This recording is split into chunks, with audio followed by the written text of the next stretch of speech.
What is going on, beautiful people? Thanks for tapping in to another episode of the Halftime Coach and Adjustment Show with my brother from another Philly Halftime and me. I am the coach, Coach Edd Gladney. So excited and appreciate everyone for tapping in today. Um, uh, as always, before we start, everyone just hit that like button if you haven't already done so. Subscribe to Philly Halftime, myself, and the Hardcore Sports Network. Make sure you hit the notifications so you guys know when we post new content, and everyone share on all social media platforms. It'll help continue growing this great channel, this great show, and everything that we have to offer. So before I really get into the show today, I'm going to tap into my brother, see how he's doing. What's up, Halftime? What's going on with you? How you feeling today? Doing good.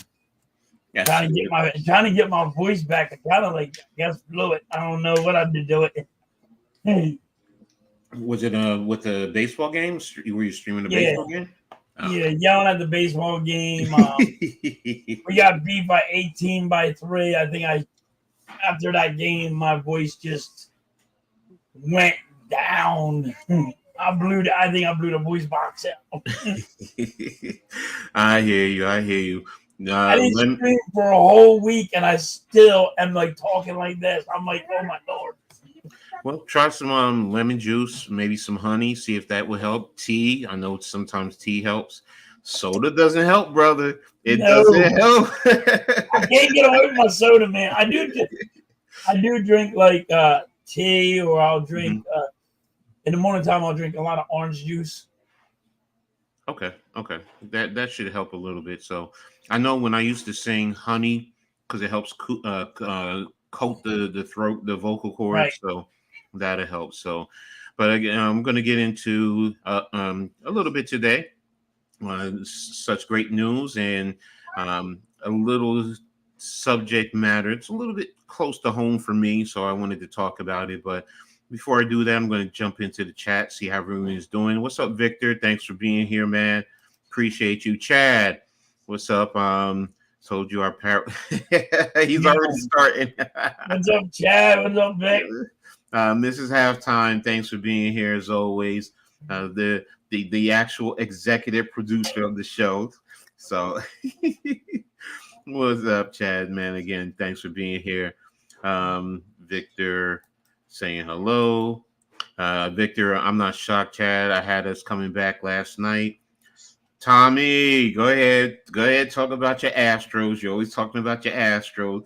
They're in first place right now. So go ahead, go ahead, screaming from the mountaintop. So halftime it's from all that ranting halftime. So Damien, thank you for tapping in. They owe you money. Okay, not gonna really touch that, but hey, since you guys are talking baseball, that's what we're going to go ahead and start out with and talk about who has been playing well, who hasn't been playing well. So who do you think has been playing pretty well in terms of this the last week? Just go over the last week.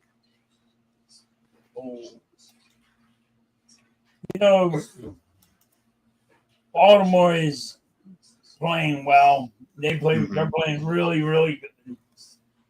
You got Cleveland that's playing good. You got the Twins that are playing good. All right, I got it right now. Astros have been playing good. The Pirates, I know everybody tells me, they keep on talking about the Pirates since I got Pirate fans in here. I told you guys are good. Your team is good. You're sneaky good. You might not be. You're gonna get in there, and you're gonna sneak in the playoffs. I've been saying it all year to the Pirates fans. I mean, I don't understand. Then they come out and say they're shocked. Fans are fans, so that's the whole thing. Either they have high expectations or they have low expectations. So when the opposite happens, then but sometimes it's usually right in that middle. So taking a look at the last 10 games over the whole league, you have Detroit over the last 10 Let me see when they posted this. This must have been today or yesterday. Detroit is 8-2 over the last 10. Texas is 7-3. Boston is 6-4. Minnesota is 6-4. Um, Houston is 6-4. Atlanta is 6-4. The Mets are 7-3. Oh, That's a shock to me. I will give that to the Mets, but Mets have been winning more than I thought they would.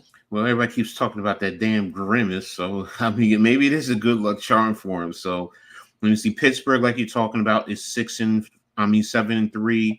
Chicago is 6-4. And Arizona is 7-3, and that's just over the last 10. I'm not talking about the season. So, if you look in each division, Baltimore is at 59-38. Cleveland is 59-37. Houston is 51-46. Phillies are 62-35. Milwaukee is 55-42. And the Dodgers are 57-41. Those are your leaders. So, when you sit down and you look at it, as far as the leaders. Now, if I were to take for the wild card, it says in the American League, the Yankees are over Minnesota and Boston. And then Kansas City and Seattle and Tampa Bay are right there. And in the National League, you have Atlanta, St. Louis, and the Mets.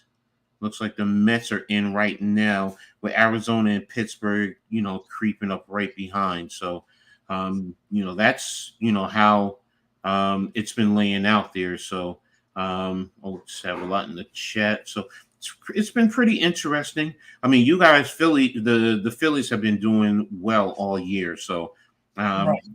to me, it's just, they might need some things here and there, but their level of baseball has just been phenomenal. So, and but this is the whole year. It's like when you get to crunch time, you get into the playoffs. Mm-hmm. You know what I mean? That's when you're gonna know what you need and what you don't need. You gotta look. You gotta look forward. In playoff mode. All right, Phillies are going to the playoffs. Yankees are going to the playoffs. Baltimore's going to the playoffs. Who's going to be like? What do they need to compete in the playoffs? And that's how they're going to have to look at it. What teams need to look at? You're right. I mean, and that goes into what one of the things I wanted to talk about, because on the MLB website, MLB.com website, one of the articles that they're talking about is which teams will be buyers and sellers at the trade deadline. Right. So, and if I look at the Phillies, which we just talked about briefly, it says they're looking for a right-hander. So it says you have no gaping holes, but there are areas to improve before July 30th, which is right around the corner. And, it starts with a right-handed hitting outfielder who can play left or center field. So, yes. Looking for a center fielder, need a right-handed bat. Yeah, so, and then you need bullpen help because the Phillies bullpen suck. Like I've been saying all year. We need a closer. We do closing by committee, Coach. Like Rob thinks he can just put anybody in there and they can handle that job. And that closer has that mentality. They're crazy. They gotta hear voices in their head. They got voices in their head, like, because they gotta have that mentality.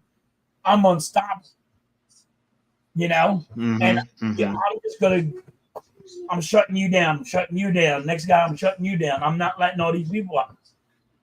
You do that by committee. These guys are just nervous not to give up a hit, and that's how we lost against the Pirates last night.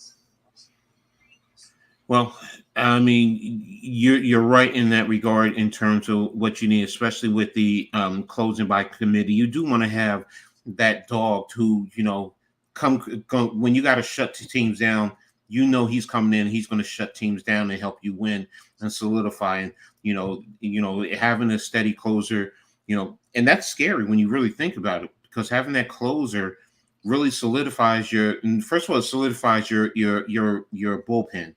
Yes. You're rotating guys in and out, but that closer is a steady force, and it also makes you that much better. So imagine if you had a steady closer, how much better you guys could be. And that's what's even more impressive with the season that you guys have been having. So it's like you said, a closer really would help you guys.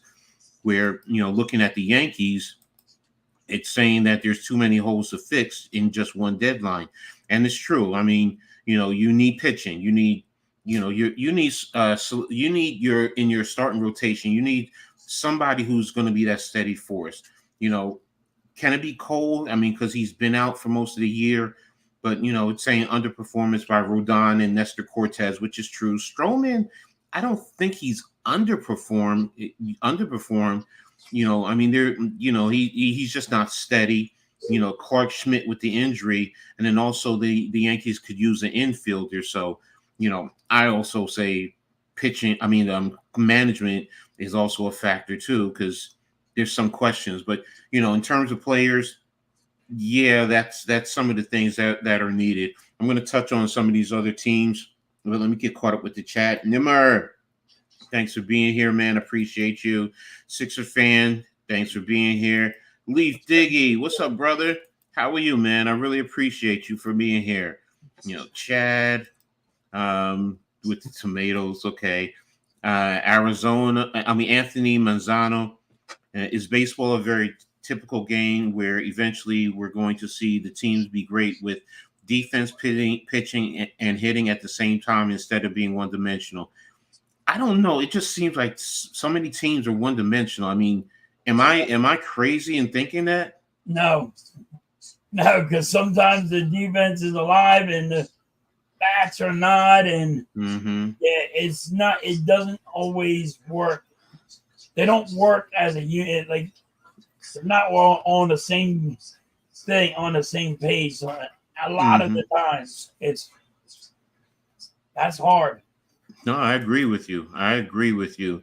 Awesomeness, thanks for tapping in. Appreciate you. What division leaders do you guys think might come back down to earth where the division ends up being close at the end of the season and you don't know who wins the division? I can tell you right now, the AL East is one. I mean, with the Yankees because they've come back down to reality, and they've come back, and Baltimore is only a game up over them. So that right there tells me it's going to be them in terms of the division itself right there. If I'm looking at Cleveland, Minnesota, no, I'm not expecting that. Seattle, Houston are going to be a battle, I think.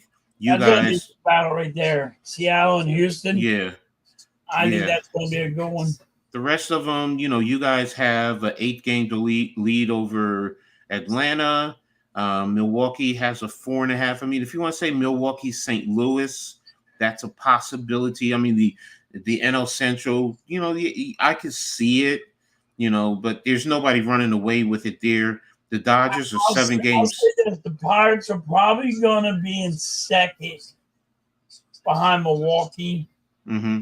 They're not going to catch them, but they will pass the Cardinals. Okay.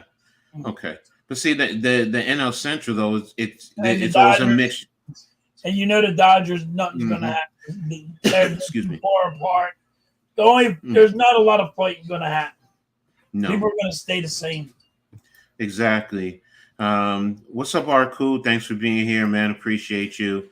What are your thoughts about my last two? Yeah, we just touched on that. So my Pirates need a good center fielder for the playoffs. I'm going to get into all the other teams. To all the non-baseball fans that was talking about the Stros, like I said months ago, it's a long season. We got the league right where we want them. Them ALC Kings are right there, right on the rise. Here we come. And like I said, go ahead, pump your chest out, Tommy. I mean, you have every right to be. Halftime, can you have Dave Bednar from Vic and I Huh? Can Halftime? Can you have Dave Bednar from Vic and I Pirates? Okay. Okay. What's up, Raf? Rafael El Capitan Rafael El Fucho. Oh, ¿cómo estás, Rafael? Chad, no. Yes, Tony. Who back in the driver's seat for the players? We're your boy NYG and tell him look at the rankings now. It's still look. I get you. That's what I'm saying. Yes, pump your chest out right now, but you still got about 90 games, bro. I mean, I'm not counting the Yankees out. I'm not counting my Yankees out. You know, do I expect more out of them? Yes, but you know, they're still there, Chad. We trade him and we won't have a closer. What's up, Nick? Thanks for being here. Seattle is trash. Houston all the way. Let's go. Tommy really got his Houston on. All right. Who do you think are the winner? Well, if you're talking about baseball, they haven't had their trade. It's what, the 30th. So still time. If you're talking about another sport, we haven't gotten to other sports as yet.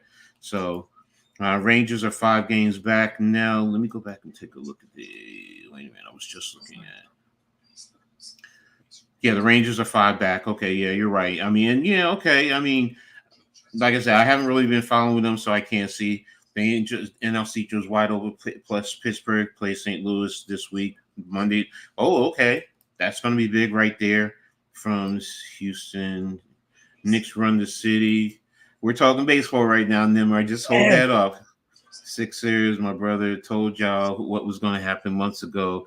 NYG was trashing my strolls, and I kept telling him to stop playing. Yeah, like I said, keep you have that right now, man. You're now in first place. You're Philly, man. You looking kind of skinny. You lose weight, I see. Okay, you losing weight. Halftime. Have you seen what I've been drinking? episode of freaking from when I'm on here. So no, I could lose weight. All right, Tommy. I guess he's not going to be up here, so I guess you can catch him on Tuesday on Heart of the City. So, so there you go. So, but yeah, I broke down the standings. Let me get back to the buyers and sellers. Starting in the AL East, it says the Blue Jays are a soft sell. Orioles buy aggressively, and they believe they can win the World Series. See, I don't see the Orioles. I don't see Baltimore doing that because, and then everybody might get on me for this. This is why they're not going to be buyers. They're a young team, and they're not going to go into their fucking back in their things and give you their great players because they're still young. Mm-hmm. They might drop somebody down and bring somebody up. I don't think they're gonna make any moves. Well, it's saying they need a frontline starter, so Go ahead. They're so young though. Mm-hmm. They're not gonna go and say, "All right, let's make this trade," because then they have to go to a minor league and trade their best player in the minor league to do it. And their minor leagues, if you go and look down there, they're going to be awesome when they come up here. They're in a pickle. I wouldn't do it because I'm afraid that you're just giving up great players that you don't have room to put in that team right now. You don't have room because your team is so stacked. If you take anybody from your AAA, you can't move them up. But you don't want to actually trade them because you're just going to make some other team way fucking better. And you're going to be like, what am I doing here? True. Great point. Point. That was a rough one. And that's only for Baltimore. Baltimore's got their minor league is so good, and they're so young now. I mean, who would they give up, and why would you give anybody up? I don't know. That was a rough one for me. Well, I can understand where you're going with that. I mean, and like I said, this is how they are into. They think what they should do, but you're right. When you have a good farm system, and and also your ability to develop your farm system, you don't want to take that chance. And being that you're in the tops of the AL, yeah, you're right. Especially you probably trade someone away, and they go and blossom somewhere else when. You know what? Someone down the road, you could have used them. So, yeah, you're right. It says the Rays are going to be about. I'm sorry, go ahead. What were you going to say? Like in Baltimore, and this is the AAA for all teams. Baltimore's number one. Mm-hmm. Baltimore has the best system, AAA system. You want somebody from Baltimore. I mean, you will have to. You're going to give up your best farm system. I don't see it happen. If they do, I'd be shocked that they're trying to, because you don't want to destroy your AAA system. It is unreal that somebody is even talking about doing that. But I don't see Baltimore doing it. Okay. Well, that's how it took them forever to build it back up. And in one sweep, they're talking about destroying it. No, I feel you. One move is going to destroy their farm system. Yeah, and you don't want to do that. You definitely don't want to do that. Like you said, you want to keep building on and capitalizing on what you've done so far. So, and you're playing in a tough division as it is. And you're playing against the Yankees. Yankees can go make moves. You can't. Baltimore cannot make a move. True. That's the crazy part. Let's see. It says the Rays are a buy and sell with 2025 in mind. The Red Sox are pick a lane buyers, and Yankees already went over with. In the AL Central, the Guardians are buy.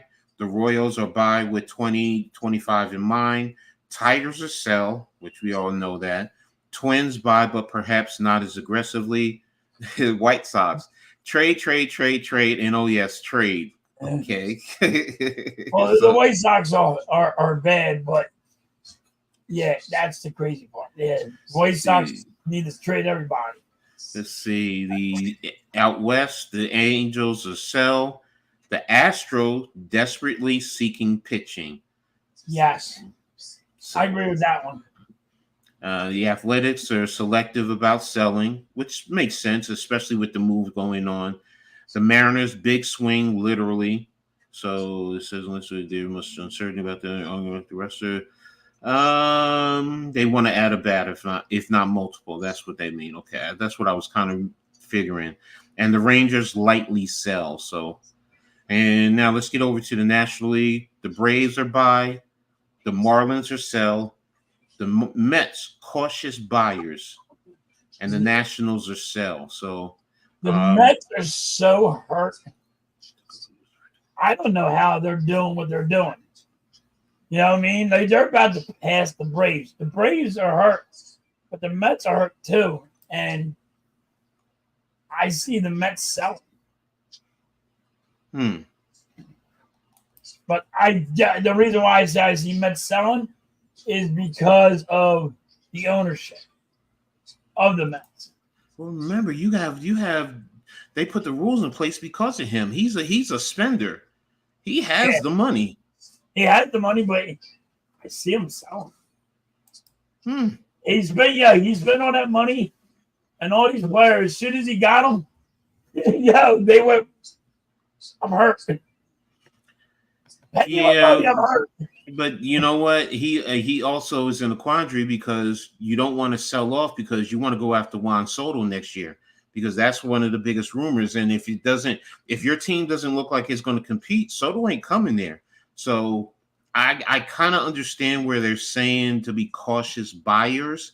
You don't want to do too much to that could be detrimental and like you said, hurt whatever talent you have in your farm system. But in the same token, if you're going after Juan Soto, you got to show that you're competitive. And like you said, they're 4.5 behind Atlanta. So, so the Pirates in the middle. You think where they're not buyer, but they're not a seller. You're not a Mm, buyer. You're not a buyer because the Pirates are not a buyer because of the ownership. They don't. You don't. Your owner don't want to even give you the right. They don't want to pay. They don't want to fix the stadium. They don't want to give you. Um. They don't want to fix the weights and give you all the shit you need there. And your owner's cheap. He's very cheap. He don't want to make the moves. He don't want to fork out the money on the Pirates. That's the Pirates' problem. but it's It's also because they're in a small market too. So, yes, and they got a small market. yeah. So, Are they going to be sellers? They might sell, but I don't. I see them selling more than I see them buying. that's fair. That's fair. That's where, like you're saying, are they in the middle? Yeah, they're in the middle. That's what I don't like about these top end teams that already are going to be in the playoffs. Why be so attached to your prospects when they're not ready, when they're not really going to play at all in the majors? If you're in a position to chase a championship, any top end team, except for like he's saying about Baltimore, most of them are going to sell their prospects off if they know that it's going to help them win a championship. Yes. So, and that, you know what? And I'll even say Baltimore will, because if they know that they're bringing in a player who's going to definitely put them over the top, especially playing the Bostons and playing the Yankees and the Rays and the Blue Jays in that tough division, and in the AL where you got the Astros, Seattle, Cleveland. These teams are, you're going to do what you got to do because you also ultimately want to win that championship. But I understand what Halftime is saying because of the market they're in and how they built their program up. So, yes, you're going to do what you got to do. Yeah, he has lost the weight, I think. I Still wish I though, did. I wish I did. Strohs was at the very bottom. Looks like he lost weight. Not this bad boy. Now you guys are running all cylinders plus 6 straight ACLS. That ain't cheating. Okay. Baltimore does have the best farm system. Yeah. Halftime knows this stuff. Listen, yes. I'm telling you, it took Baltimore. Would it take them 13 years to get their farm system back? 13 years. I want everybody to realize 13 years. 13 years they have not had a good farm system. You're going to tell me they're going to destroy that farm system in one sneeze? Mm-hmm. That's going to be hard for me to believe that one. Anthony, I'm going to use Yankees as a permanent. They already have a great starter in the outfield. Keep Spencer Jones when he might not start in the next 2 years. You don't even know what's going to happen with Juan Soto. You can't say that. You don't know what's going to happen next year. So you might lose Juan Soto, and then what? And that's the thing. There's always that, trying to balance out things. You don't want to just sell just because. Back in the day, George Steinbrenner, but George Steinbrenner wouldn't care. He would spend the money. He'll pay the penalty because he just wants the championships. Right. That's different. We don't have an owner like that with the Yankees now. So this is the new era with the Yankees, and they've come back to the reality where everyone else is. It's not about spending. It's about being a smart business-wise. So Rangers, it's a wait and see thing. Jerry Reinsdorf sucks as an owner. He needs to sell the Hook and the Bulls too. What's up, Mitch? Thanks for tapping in, man. Really appreciate it. Coach, man, we got to have this discussion about NBA today because Halftime still doesn't think the Sixers can. We're going to get there, guys. Relax. We always do. We do. We're just right now we're in a baseball mode, okay? They just said, forget baseball. Yeah. Look, we cover everything. We don't just cover one, area. That's why this show is so great and it's different. And we talk more than just sports. So Pittsburgh GM has said he wants to add a bat or more to get the team better. That's fair. Jake, I told you, it's your owner is your problem, buddy. Plus, you can afford to build Mrs. Bill. Come be the Pirates new owner halftime, and you could build her pool. What team I, would make the most? I would tell you what, I wouldn't be afraid to spend you guys and give you guys what you need money wise, or go get your player, or hey, whatever kind of shit you need. I would tell everybody, yo, we got to put this money out for that. Not being so freaking greedy. What team would make the most sense for Chad Chisholm and Tanner Scott from the Marlins? Ooh. I see the Yankees. Okay. I do, but I think the Yankees are going to make the biggest splash. I hope so. As a Yankees fan, I want them to. But I really do. I see the Yankees making the biggest splash. I don't get me wrong. I do see the Phillies making us dipping their toe in the water. Mm-hmm. Maybe getting just one player, but that's it. I see multiple players going to the Yankees. And let me just tell you, every time the Yankees do get involved, the Yankees will probably be the most involved in talks of everybody. Well, that right there would be an explosive. Multiple players? Yeah, I think you're getting multiple. I think you're going you'll probably get 2 to 3 players. Well, are they going to be pitchers or? I think maybe you get a pitcher, bullpen help, and maybe you get yourself an outfielder. But Yankees ain't scared. Yankees will blow up their farm system. No, I disagree with you. Hal Steinbrenner has pulled the reins back, bro. They got that. The problem is their farm system is so deep. You got a good farm system too, Coach.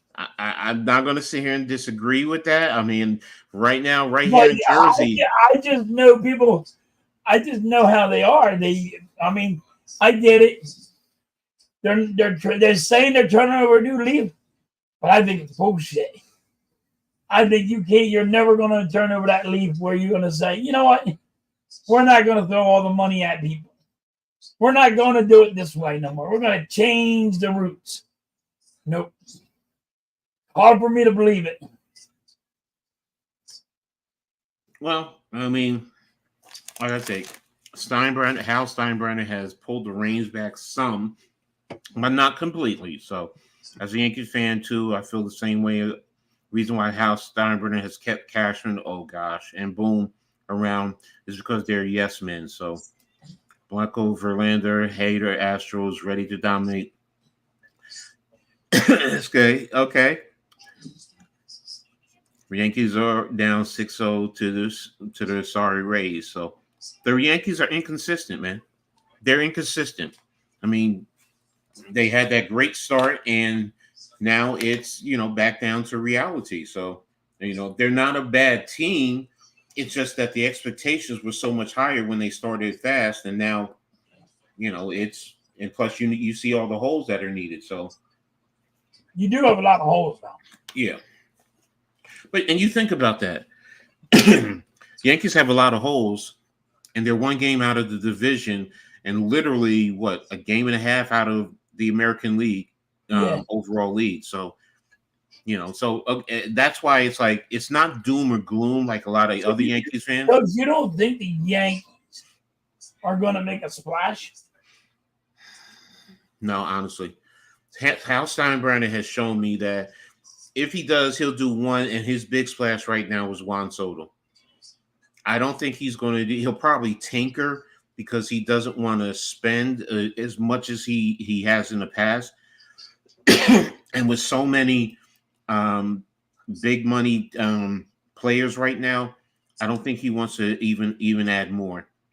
The Yankees load up the team with name brand players, $300 million contracts, and no championships while Astros develop talent. Okay. Listen, Tom. You like your Astros. Hey. But you all got done caught cheating. Yeah, we know that. But his point is, we won also after that fact. So And I get it. I get it. And the Astros are still a good team, yes. Yes. But look, they got caught with their pants down. Plain and simple. When you get caught with your pants down, you are what you are. Yep. You're always going to be named that for the rest of your career. You're done. Exactly. It's just like New England. It's just like, even if you want to go in the football way, whoever cheats is a cheater. Mm-hmm. Now you guys are going to be looked at so much with a microscope that even if when you go into the playoffs, you know what they're going to say is, because you cheated, you couldn't make it. You couldn't go far enough because you had to cheat to do it. I'm going to say this, though, okay? And not to protect the Astros, but every team is cheating some way, one way or another. They're doing something to push the envelope to try and get a competitive edge. Every team rides that fine line. Yep. It's and who doesn't. It ain't not just the Astros. But the Astros just went out of control. They got caught with their pants down. That's what it is. You always had, every team rides that fine line. If you don't ride that fine line, you know where you're at? You're in last place. And y'all understand the hate that you heard out of the guys killing the Astros left and right because we changed skipper. Everyone cheats, but we went to 6 straight. Okay, you went to 6 straight. And okay, and out of those 6 straights, how many championships have you had? What is it? One?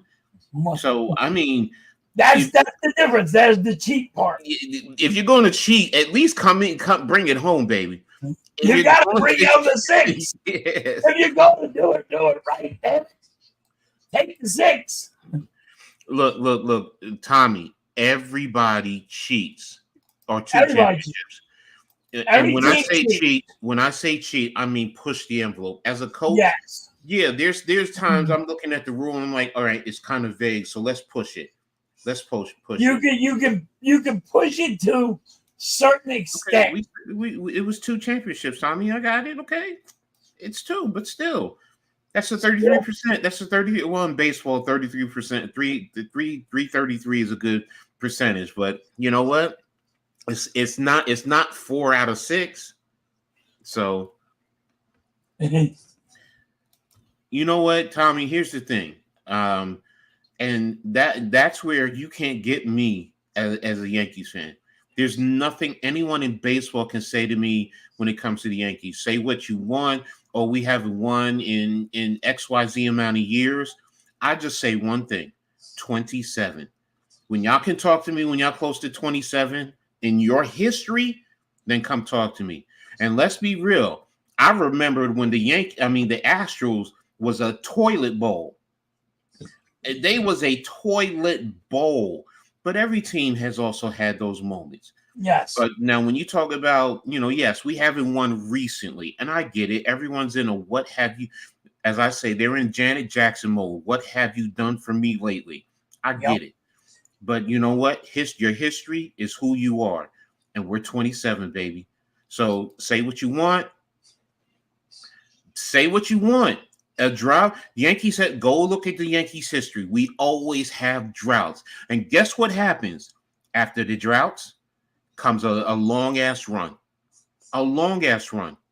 So say what you want, bro. It's still 27. The Astros ain't no way near 27, man. Y'all can't even scratch the shit out our ass with your fingers. You can't. You ain't even there, baby. You ain't there. So don't even go there. What's up, Blaze, my brother? I gotta talk to you a little bit.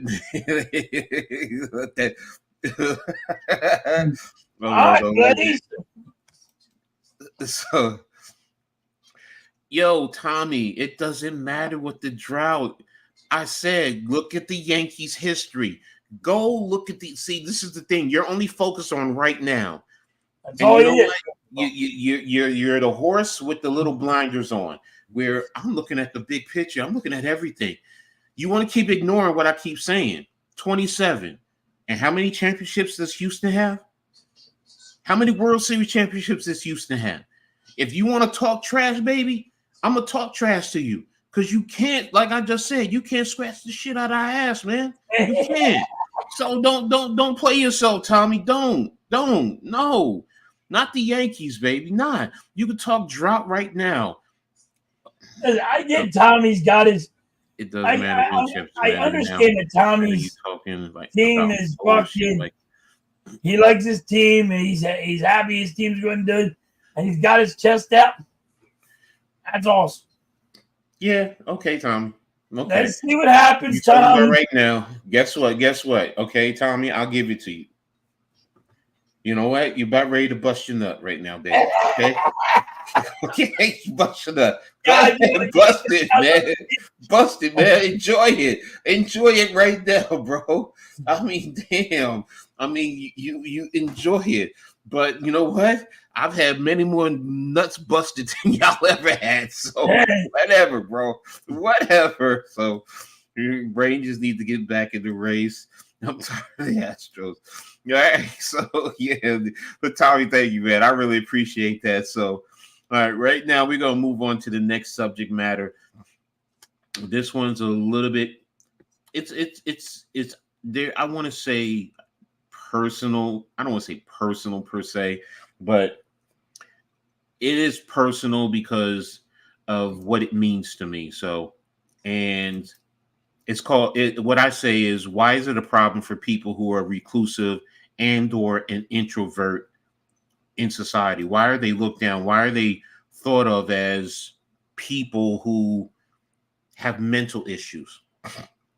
And the reason why I say that is, which most people find it hard to believe, and I've taken the test, but I've always been like this. I am actually a reclusive and an introvert. Yes, I am outgoing. I know how to be because I've been a football coach and I've been a manager. I've run businesses, so I know how to socialize. But I am most comfortable in my home, not always around people. My family will tell you, my kids don't come see. I love my kids to death, but I don't see them every day. I don't talk to them every day. I don't talk to my family every day. I love my family to death, take a bullet for them. But sometimes it's like, yo, y'all stay over there, leave me alone, let me do my thing. But that's my question to you guys. Why is it in our society that you think people who are reclusive or an introvert, have mental issues, they're depressed, they have issues like that? I mean, why is it a negative perception when it comes to people who are reclusive and an introvert? I mean, Philly, what's your thoughts? I'm the same way. Listen, my family's huge. Mm-hmm. My family is big. My brothers, my sisters. I have 5 brothers. Well, I had 5 brothers. I have 4 brothers and 1 sister. I lost a brother. Mm-hmm. But I don't talk to them. Mm-hmm. I haven't talked to my brothers in years. And when I mean years, I'm talking 10 years, 15 years. The phone works both ways. Mm-hmm. But I haven't talked to nobody. I don't talk to none of them. Mm-hmm. I love them. Will I die for them? In a heartbeat. I'll take the bullet to the head. I'm good. Mm-hmm. I don't talk. I go to work. I'll talk to people who I got to talk to. And I don't have to you don't have to be always outgoing. Am I outgoing? I can be. You want to go to a party and here we are partying? Oh my God, this guy's all over the place. Look at him. He's running around. He's talking to everybody. Why is he? And then I come home, I'm in my little box. Mm-hmm. People say. It's how we grew up. It's how we grew up. Even when we were kids, we didn't have the internet and we didn't always have to run our mouths. We go over there and just hang out and we're with the people we normally hang out with, or you just walk the streets yourself. And I did nothing with nobody. Like, nah, I don't feel like doing that shit. I'm going over here. But yeah, I do it all the time. I guess I'm like you. I don't know why people gotta say you gotta always be outgoing or something. And I get that at work. Like, I'll go to a homeowner and they're like, this guy, he's not very talkative and all that. Mm-hmm. And they go to my owner and like, he's miserable. They're like, no, he's not miserable. Mm-hmm. He's just not talking to you. He don't want to talk to you. He don't need to talk to you. Exactly. In that situation, you're there to do a job, and it should be, I'm only here to do my job. Let me do my job and go to get the fuck out of here. But that's the problem. See, you just said it. There are people who, when you go into their home, they want to have a conversation with you, and you're there to do a job.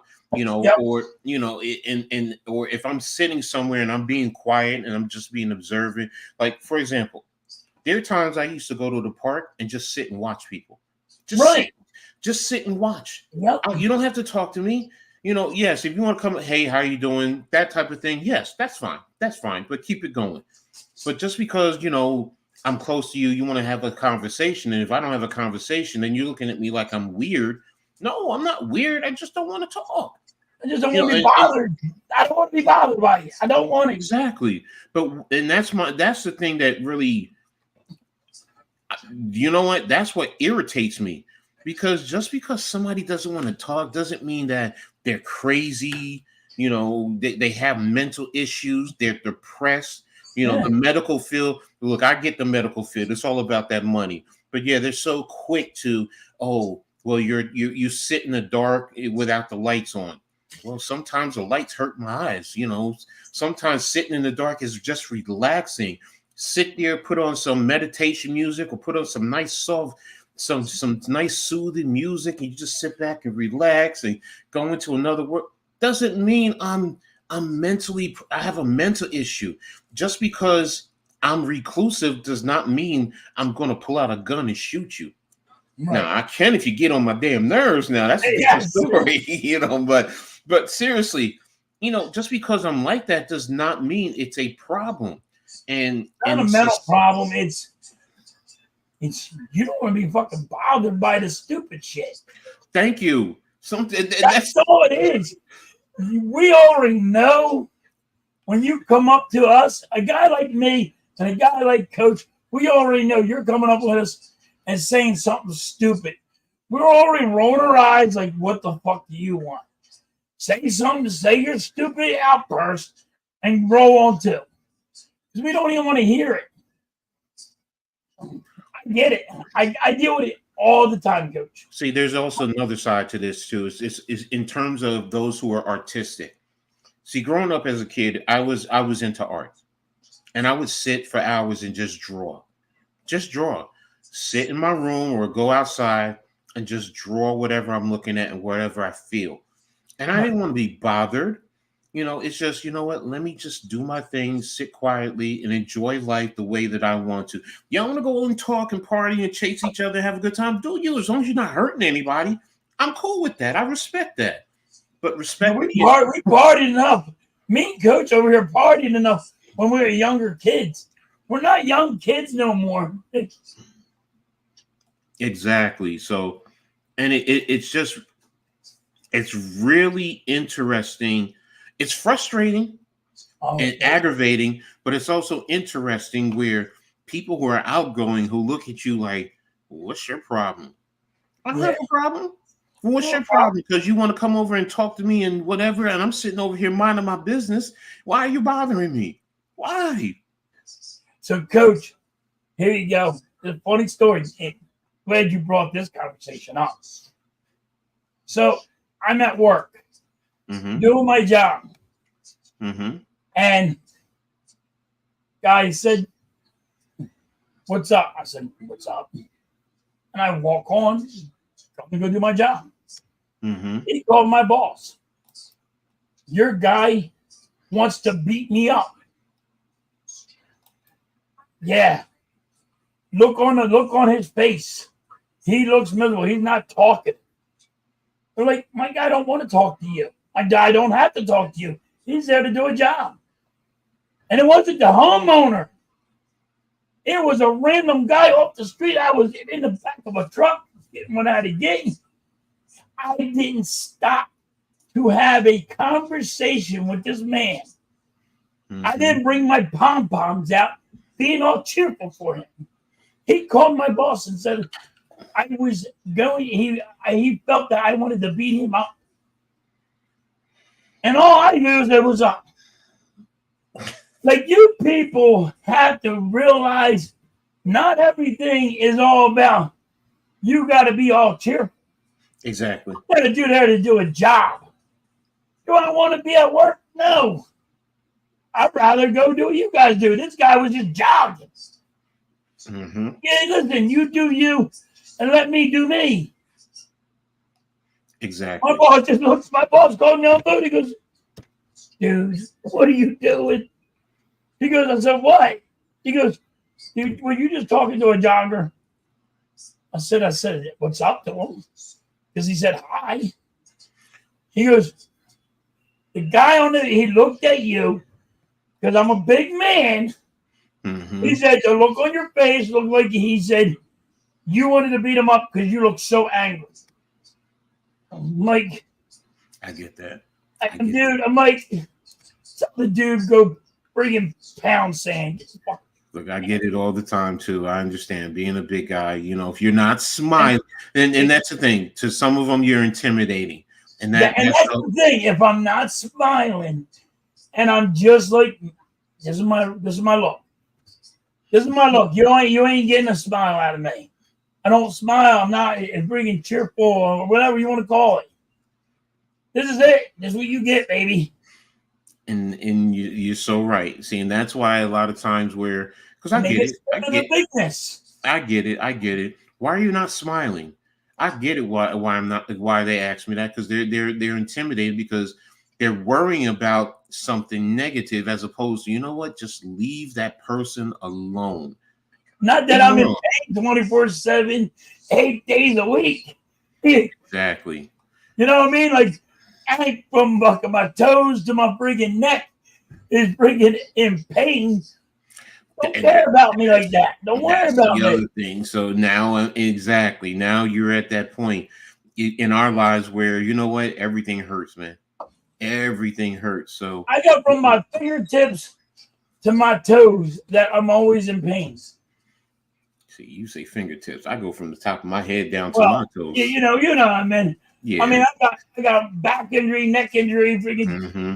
You know, I'm just a beat up man. Exactly. I'm just beat up. I'm old. I just kick the shit out of myself. Let's see. My mom has tons of sisters. Sounds like he hasn't talked for exactly halftime. Seems like this seems to be the norm these days. Hasn't talked to his brother since. Yeah, okay, that's a good one. I give you that one. Halftime, you're the most outgoing YouTuber I know. He'll drop 20 pounds if it's going south. Listen. I'm a construction guy. I can't help out the language I got. Mm-hmm. My daughter asks me tons of questions. You don't have to be friends at work. Then people that judge you that way are the ones that exactly. Quick to diagnose a money grab. Yes, butterfly. So right. Halftime. Would you say you're the most outgoing then in real life?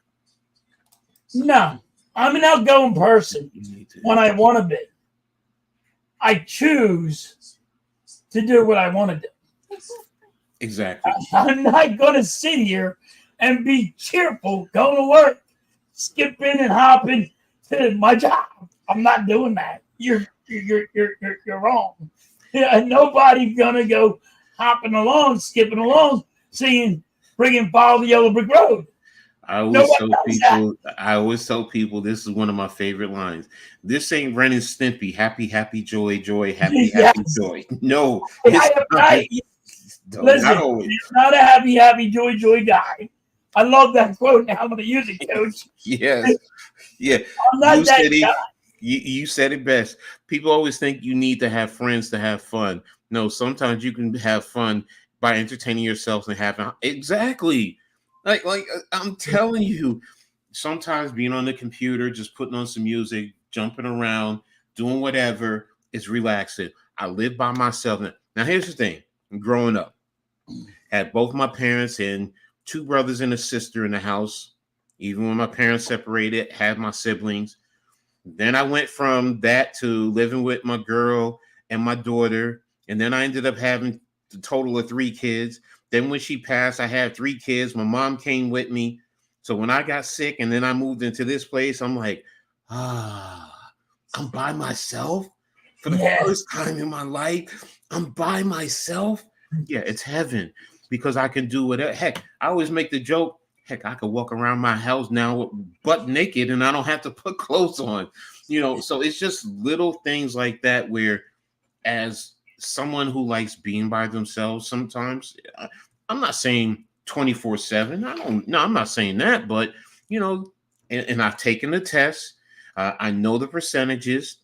I'm 62% an introvert, and I'm 38% an extrovert. I know how to adapt to my environment and be sociable, but I'm comfortable being alone sometimes, just sitting back, relax. If I want to have a beer, I don't have to have somebody, you shouldn't be drinking that. You shouldn't be drinking. Oh, come on, leave me alone. If I want to eat, and I know sometimes I shouldn't eat certain foods, but if I want to, I don't have somebody nagging me. Your health, your health, your health.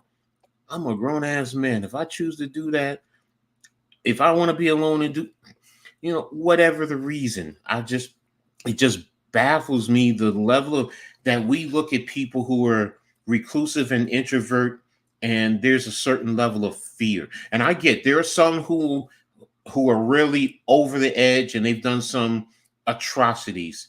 But there's some people who are extroverts who have just done the same thing, man. Just because you're an introvert or a reclusive does not mean you're going to go around pulling out a gun and shooting up schools. Yeah, I get it. There are those who have done it. I get it. Listen, that the people that are doing that, they're getting bullied. Mm-hmm. That's a different thing there. Getting bullied your whole life and just sitting there and not want to talk to people is not the same situation. It's just not. Mm-hmm. I got bullied? No.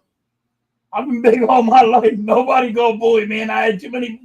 My family was way too big. Exactly. So Exactly. So people that are hungry, I say this, and sometimes those people who are extroverts, sometimes they do certain things because they also want attention. They want, and it makes them feel good. Being, some people, not everyone. Just I'm not. Please don't think I'm saying everyone, but there are those who, they want that attention for whatever reason. So skip and hop around the pool. Yeah, there you go. I ain't doing that. I don't do that. And like I'm telling you, like there's homeowners out there, and they're like, he's a big boy, yo. Yeah, they're like, he's a big boy. I'm not going out there and telling that dude anything that I like. There's homeowners that are like, see how big he is, hon. You think I'm gonna go there and tell him something about how he's supposed to? I want him to do this job. And my they call my boss. I'm like on the phone. I'm like, yeah, what's up?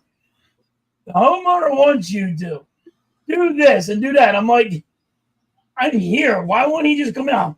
He's scared of you. I'm like, dude, I'm the coolest cat in the world. I wouldn't even care if you come up to me and punch me in the face. I would just look at you and laugh. Mm-hmm. Mm-hmm. You know what I mean? It's like, all right, do you, bro? You want to punch me in the face? There you go. And I'm not gonna have a reaction. But if you want a reaction, then I'll scare the shit out of you. You know what I mean? It's like you people don't really want to see that side. Mm-hmm. If you think I scare you now, you really don't want to piss me off. Well, that I agree with you. I'm the same way, man. Don't piss me I am the coolest cat in the world. But if you want to put me on that edge, then you're getting into something that you're not ready for. Mm-hmm. See, Butterfly, that's a great point. That when they don't speak, okay, fine, they're unapproachable, but mean, yeah, you're right. That's different. And yeah, you could start to wonder, okay, does she have some issues? Does a person like that have issues? Then you start to wonder. I get it. But if someone said, you say hello and they say hello, how are you? They keep it cordial and then they keep it moving. Leave that person alone. Just leave them alone. Just They nothing just wrong. they're in their own little space. Exactly. You don't always have to talk to somebody. If they say hi and you say hi, they don't have to stop what they're doing and to try to entertain you. That's what people want, Coach.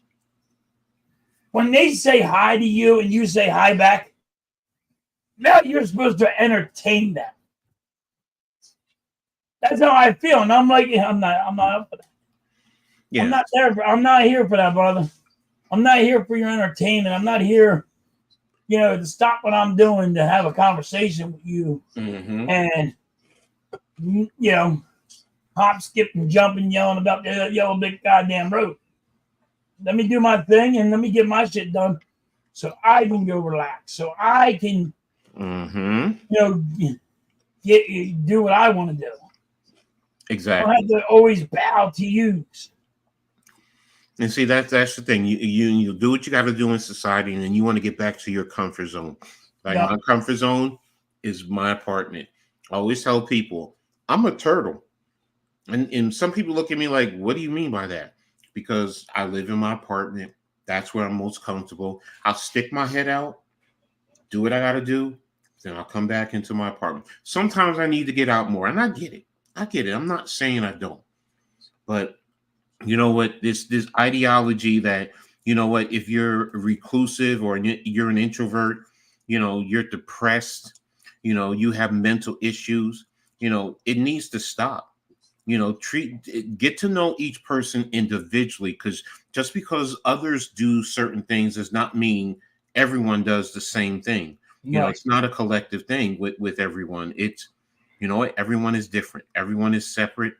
Treat everyone like that and deal with people individually, and then you'll be able to understand and appreciate them better. You'll be able to appreciate somebody who is an introvert or reclusive, because guess what? They're fascinating people too, just like those who are extroverts. So I had I had to co-teach with her, and it was very hard working with her daily. I recruit question. Okay. I had a couple people at the salon I used to work at think I didn't like them just because I didn't talk. Exactly. Sometimes some people are uncomfortable. They don't know how to engage, and they don't know how to be engaging. They just are straight to the point. They're very simple. Straight to the point. Me. Straight to the point. That's boom. But the little, sometimes small talk, even with me, sometimes small talk is just, it's uncomfortable sometimes, because it's like you can say certain things, but there's only so much small talk. To me, there's only so much small talk that I can talk about, and then after that, people don't like the awkward quietness where I'm like, relax, let me just do what I got to do. You don't have to talk to me. Yeah, but what the thing is, Coach, with this always talking, you always can hurt somebody's feelings. That too. Great. Like me, I'm sorry. You might not want to talk. I might hurt your feelings, and that's an accident. Just the way how I am. If you got to really, really know me, I'd probably hurt your feelings more times than I could count. And it'd be an accident, me joking around, because I'm a construction guy. Mm-hmm. So I might have said something that was awkward for you. That's another reason why some people don't talk to people, and they just do short, little, sweet little things like "Hi, how you doing?" Because we don't hurt your feelings. That's another reason why we don't talk to y'all. We don't hurt your feelings. This new day and age, you want us to talk to you, but you also don't want your feelings hurt. Good point. There are people who are very sensitive, and you know what? There are people who are, straight and to the point, and it might come across as harsh, where, I mean, for example, like I said, I call myself fat. There are people that can walk up to me that know me that can call me fat. Kids all my life, kids have said, "Look at the fat man," and that stuff don't bother me. Where other Never people bothered are me. very Never bothered me. sensitive, and what I've noticed is sometimes it's those who are reclusive who are less sensitive than those who are, extreme. They're extroverts. So I try to get along with everyone and treat people the way I would like to be treated. Respect, exactly. Yes. Halftime doesn't filter his thoughts before he speaks. I really don't. Listen, I'm telling you, my best friends were like, they stopped talking to me because I hurt their feelings. And I'm like, and I'll get on the phone. I'm like, and they won't answer me for like 2 days. I'm like, all right, guess he's done talking to me. And they're like, and they'll call me back a couple of days later and go, well, you hurt my feelings. And then I look at the phone and I start laughing. And I'm like, you're a grown man. You got feelings? I'm sorry. I'm a guy that don't have too much feelings. Now, if you come fuck with my wife or you fuck with my kids, that's a different situation. Now it's fuck with the fucker you're gonna get fucked with. You don't want to see that. You don't want to see that guy. You really don't want to see that guy. And that's why I try not to hurt people's feelings. And if you're talking to somebody that don't want to talk to you, they're trying to hold it back and say, if they say nothing to you, it's because they might not want to hurt your feelings. This day and age where people getting their feelings hurt, I don't know which way to go. Wait a minute, ain't nobody disrespecting Junior. Yeah, Halftime has a big heart. No, he does. He does. And you know what? Really, most reclusive people and introverts, they do. So it's just, you know what? It's not antisocial. It's just some just don't have the social skills and are uncomfortable. Some are just comfortable being alone, like me. I'm comfortable being alone. I can be engaging when I need to be, but you know what? Put sports on, give me some food and something to drink, leave me alone. Yeah, Coach, I'm good. how many times you're willing to call somebody, right? But you're so busy in your head that your mind's running 10 different ways and you forget to call them. And here's a perfect example. Coach, I've been trying to call Coach for a week now in my own head, and I keep on forgetting because I got so much shit going on. Bingo. And everybody's like, did you get a hold of Coach? And then I'm forgetting to do something. I forgot to call Coach. I forgot to call my boy Randy. I've been wanting to call my boy Randy. I can't call my boy Randy because my head, I'm going 9 different ways. I have so much shit in my head and that's another thing what people don't understand.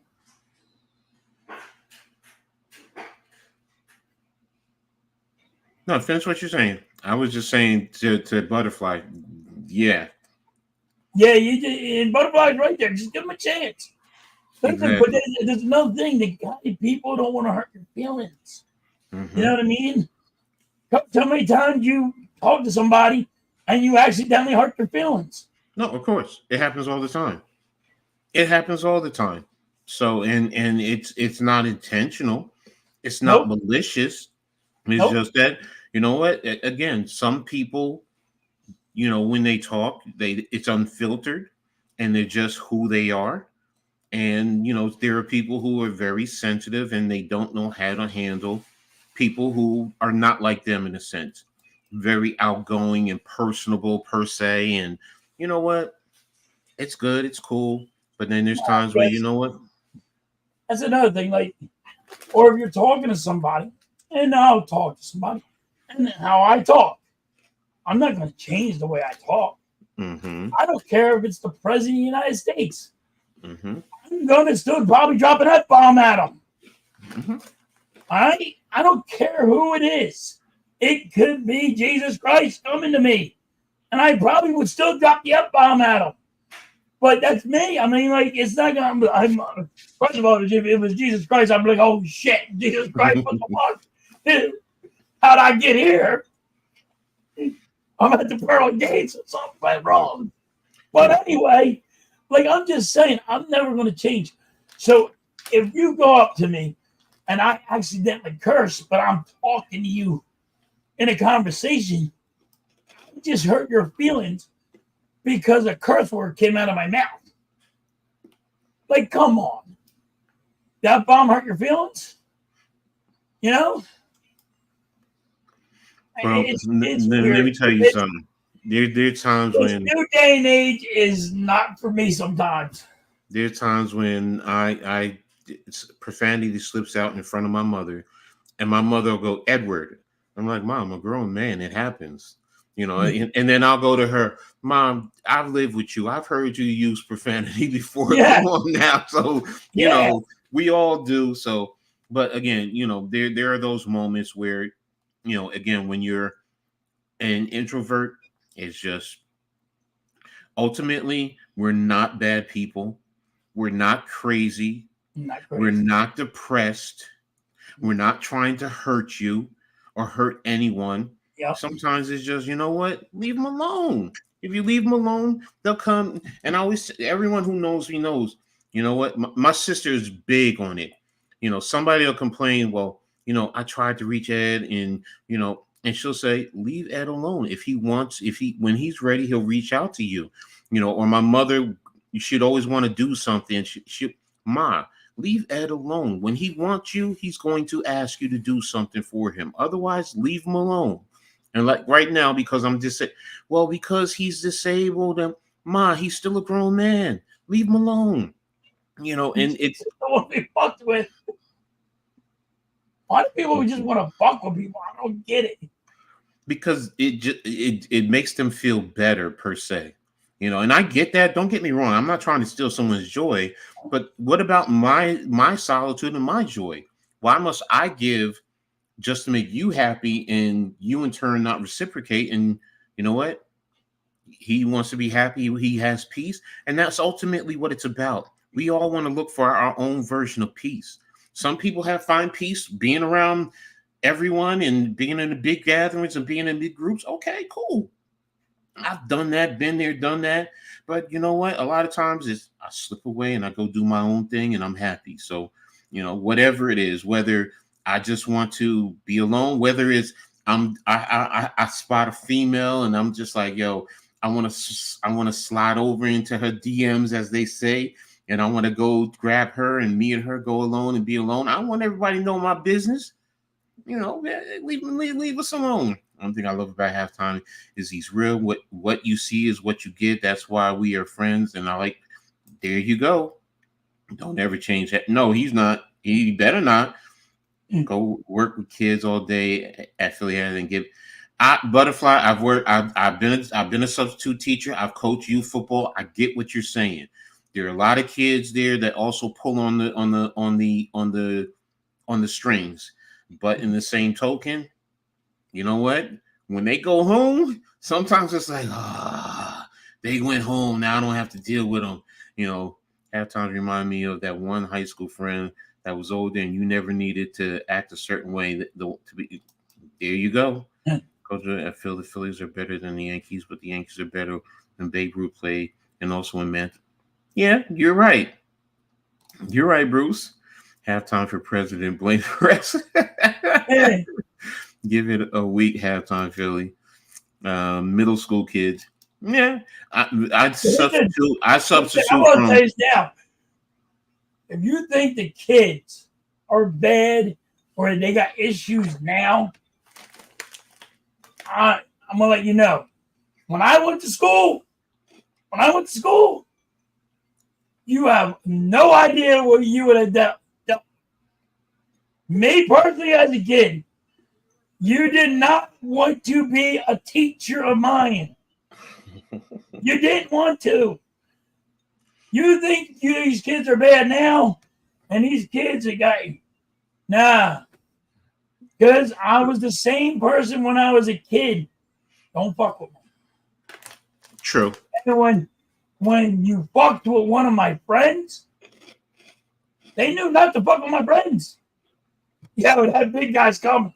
Don't fuck with that little that kid right there. That big guy was coming. He didn't care. Mm-hmm. I'm like, it's a different ball game than I grew up with. I grew up that, listen, even my family, like if you cried and you got hurt, my family look at you like, why are you crying? When I was freaking, you weren't allowed to cry. You weren't allowed to have feelings. But maybe I'm wrong, Maybe I grew up wrong. I don't know. You weren't allowed to have feelings where I grew up. At halftime, Mitchell says, "Tell us a story about how you met Mrs. Halftime again." Here comes the jerk off in me. I was like, here you want this is how bad I am. I'm at a party. Mm-hmm. I am drunk. Mm-hmm. All right. And people don't want to realize how ignorant people can be. Miss Halftime is crying because she just broke up with her boyfriend. I told her she needed a little bit of me in her and around her. And I went like this, and I said like this. I went like this, and a jerk off buddy, and a little bit on you. You should come hang out with me. That's how I met Mrs. Halftime. She thought I was the angry jerk off, and I was rude. But what? A day later, she's on the phone call. All right. And that's it. I said, in you, out you, around you, sometimes on you. That's how I met. You talking to me personally, I probably would hurt a lot of people's feelings. Glad she didn't get her feelings hurt, but Yeah, she could have took that a whole different route, and I could have probably been arrested. This day and age, I could probably been arrested. But people, y'all sensitive. A lot of people are sensitive. That's the problem. What do you think a person who's reclusive or an introvert, what do you think they can do to overcome the negative perception of being an introvert or a reclusive? I don't think they can. They can't do nothing. Listen, you cannot reinvent the wheel. You're not going to reinvent the wheel. You're going to be the same person you're always going to be. There's no change. Good point. You know what I mean? I mean that's. Listen, if you grow up the same way, 20 years, then I'll never change. Like if you grew up the same way all your whole life, guess what? That's the same person. That's the same man you're always going to be, or woman you're going to be. It's always going to be the same. You're not going to be different. You might be more pissed off at certain things, but you're going to be the same person. You're never going to change. You're never going to ever change. I met a lot of people that even won the lottery and they won millions of dollars. And I don't understand how you're not happy, but they weren't happy either. And they had millions of dollars. I'm like, dude. Money don't make you happy, bro. And they're like, money don't make you happy. And they're like, I mean, my friends, I have friends that are millionaires. And you could sit me next to them and you'll be like, they're the same way as he is. And them two guys are millionaires. Driving in fucking cars worth $100,000. And here's Halftime sitting here. And you couldn't tell which one was rich and which one was poor. You couldn't tell which one was happy and which one was sad. Problem is, you guys want to bring. That's what everybody wants. They want to see the emotion on it. They want you to be happy, and they want to see sad, and they want to see you cry, and they want to see you mad. First of all, you don't want to see people. Some people you don't want to see mad. Some people you don't want to see sad because they can't hold it back. If you're like, I mean, I don't cry. So if I ever cried, I probably couldn't hold it back. I'll be honest with you. I wouldn't know how to handle it. But I was raised not to cry. You weren't allowed to cry when I was a kid. I can't raise my kids like that. Miss Hedgehog would kill me. I mean, like, you know what I mean? But because it's wrong, but it is what it is. True. Well, for me, Coach, I'm sorry? Do you think they could be changed?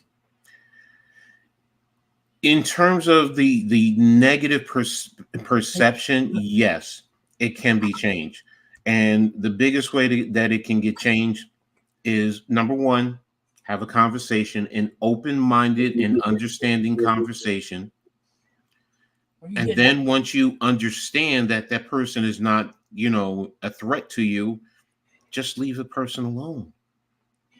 Because there's so many people that will tell you that once they understood where I was coming from, they're fine. They don't look at me as any different.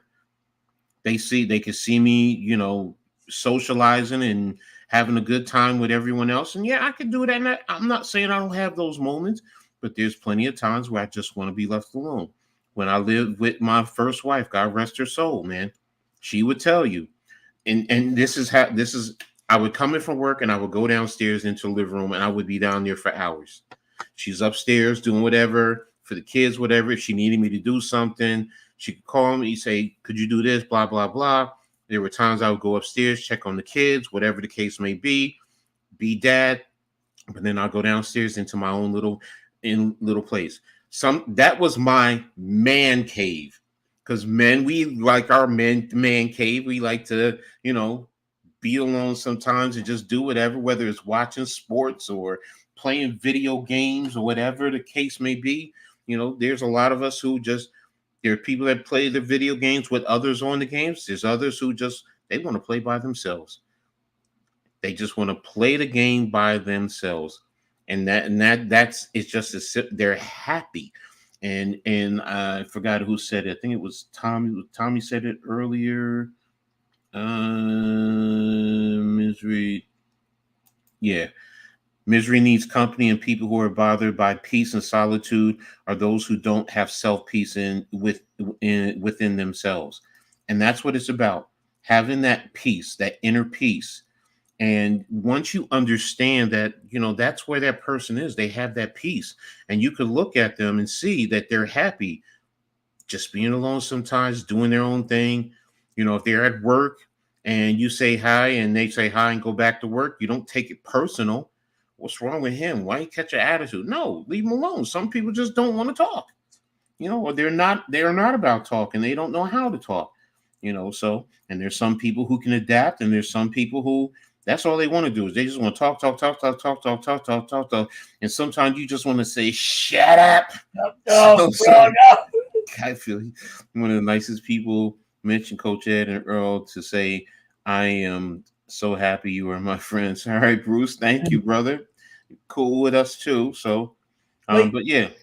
Like right now, everybody, we're here having this talk. Mm-hmm. You see the look on me and Coach's face. Mm-hmm. We're cool. We're all right. We're good. That's how it is. You don't have to be like skipping stocking, I guess. I don't know. All right, hey, Victor. All right, you're one of those people that talk. But do you also bother those who don't want to talk to you? You don't take it personal. You just say, okay, you leave them alone. Or do you take it personal and you're like, what's wrong with them? And you get all upset and you get offended. That's the question. Because sometimes it's just, people could also be having a bad day. That's another factor. They could just really be having a bad day and they just want to be left alone. And that's right, and they could be busy. Yeah. Just learn to leave people alone and mind your business and let them do their thing. They Now, ain't, Vic understands though. Like me and Vic yeah. talk all the time. He's great. I'm like, sorry I couldn't get to you right away, and Mm-hmm. and I'll talk with him. Vic is he understands. He's very cool with it. He understands shit, but like Vic likes to talk, and that's cool. That's great. Yeah, that's cool. Hey, I'm gonna be honest with you. There's sometimes where you know what, go ahead talk. I'm just gonna sit back and let you talk. That's what I You mean. I'll know? let you sit back and talk, and I'll put my 2 cents in when I can. Mm-hmm. Exactly. And I don't have a problem with it. But sometimes it's like it's cool. It's just like I said earlier. Sometimes I just go to the park and watch people. Hey, how you doing? How you doing? They keep going. You know, Vic's some great. people. Vic keeps me up. Like when I'm at work, my boy Vic, DM me, dude. Like, tell me what's happening in the world. What's going on with sports? Because I have no idea what's going on because I'm at work. Mm-hmm. I'm like, that's cool. Exactly. It's awesome. And I sit Exactly. down and I read all my shit. Vic's Exactly. my play-by-play. There you go. So that's the thing, and that's why to me this conversation was important. It's because we all need to have a certain level of understanding and respect, and not treating people like what they're going to hurt you. You can determine who's going to hurt you or do whatever, and yes, they have tests and all this and that to determine. But for most of us, I'm gonna look at you and just what. You don't want to bother you. If I want to talk to you and you don't want to talk to me, I'm not gonna get upset. I'm just all right. There you go. I don't agree with them tests anymore, Coach. I'll be honest with you, because I think all that test is bullshit, personally. Because this is why. Even if I got tested right now, they would say something's wrong with me. And ain't no damn thing wrong with me. No, I'm not saying. I'm not I saying just that. don't want to be. I just don't want to be bothered. I don't even want to be bothered with that test. You know what? It's not that they're trying to say there's something wrong. It's just a test to say who's an introvert, who's an extrovert, and to say people are different. It's not to say that because that's why I took it. This actually test was actually what I took in college. To be honest with you, because this was one of our in psychology our discussion points, and it was a test that the professor gave, and he said, look, see where you are if you're an introvert or an extrovert, and this is how you can determine with people, society, and also how you can learn to get along with people who are opposite of you. So but that's the reason why I wanted to have this discussion. So It's a good one. When you told me about this one, I'm like, this is spot on. I like this one because I got the same issue yeah, at work. exactly. So and look, like I said, I've coached. I've been a coach. I've been a teacher. Been a manager. Run businesses. I've been a union steward. So I've sat in contract negotiations. So I've been in social elements. But there's plenty of times where I'm just like, what? I'm traveling, go sit in the hotel room, and everybody's downstairs having a drink. They come up, you coming down and have a drink? No, I'm good. I just want to sit back. Just sit back and That's one watch thing I don't know TV. how you do, Coach. When you were actually a coach, Mm-hmm. all right? Mm-hmm. I don't know how you dealt with that. I actually have been doing this it. is what I mean. Let me Mm-hmm. clarify. Because I wasn't big enough for football, Mm-hmm. height wise, because of my weight. But when I went out there, Mm-hmm. my dad would be like, "Yo, how come you're not putting my kid in?" And they're like, "Well, your kid's too short." But the weight, my dad's like going to a coach and saying, "Hey, put my kid out there. Let me see what he can do." Mm-hmm. And as a coach, you're like I gotta go deal with this father that wants his kid in there, and you understand, Mm-hmm. but you're like, I can't, because you're afraid. Maybe you're afraid that kid's going to get hurt or something. Was this high school or youth football? It was just youth football. Okay. You Gotcha.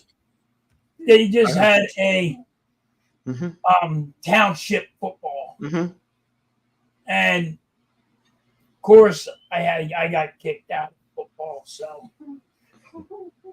I got kicked out because I hurt somebody. I hurt Well, my own player. I hurt my own quarterback, and I broke his ribs. it's football. But And well, they kicked me out because he was a young kid and he was just a quarterback. But I was trying to prove myself that mm-hmm. I didn't get to that dude. Mm-hmm. But yeah, I will say this because you asked me how am I able to do it. First of all, I've done it since for such a right. long time. So, That's and why. yes, I started in youth football. And when I had to start dealing with parents like that, it's first and foremost, it's how you as a coach talk to people. That's the first thing. If you give people attitude, people are going to respond back. But you know what? Now, if you say, "Look, you know what? I'm trying to take him along to develop him because there's some things that he needs to work on and develop," and that's what we do in practice. If the parents are not there, and I don't know your situation, but if they just didn't put you in just because, that's different. Now, there's rules in place where kids are supposed to get a certain amount of plays, and some parents hate that. But you know what? That's what makes it, in a sense, that's what makes it fair that these I'm kids are. okay with my dad would be okay with that. Like as long as he got to see me a little bit, you know. But Exactly. I was using me an example, just an Mhm. example. Hey, Nowadays, I can tell you it's not like that. When I was coaching, there were kids had, depending on how many were on your roster, there were a certain amount of plays. Like if you had 20 kids, they would have to have I think a minimum of 15 plays. If you had 30, I think it was 10, and if you had 40, they had to have a minimum of 8 plays. And the coaches and we even went to the point where we didn't want to just do 8 plays with some of these kids. Because we understood parents are there to see their kids more than that. They're taking videos, taking pictures, all of that. But we got to a point where offensively we would say, okay, what we're going to do is if we were doing a running play and kids were on the offensive line and these were kids who, they were still developing, we would just run away from them. Very simple. They're out there, they're trying, they're giving it effort. Some kids, they just, they're scared. They're only out there because mommy or daddy pushed them to it. But now mommy and daddy sees them out there, plays going away. They're going to say, look at the block my son did, blah, blah, blah, blah, blah.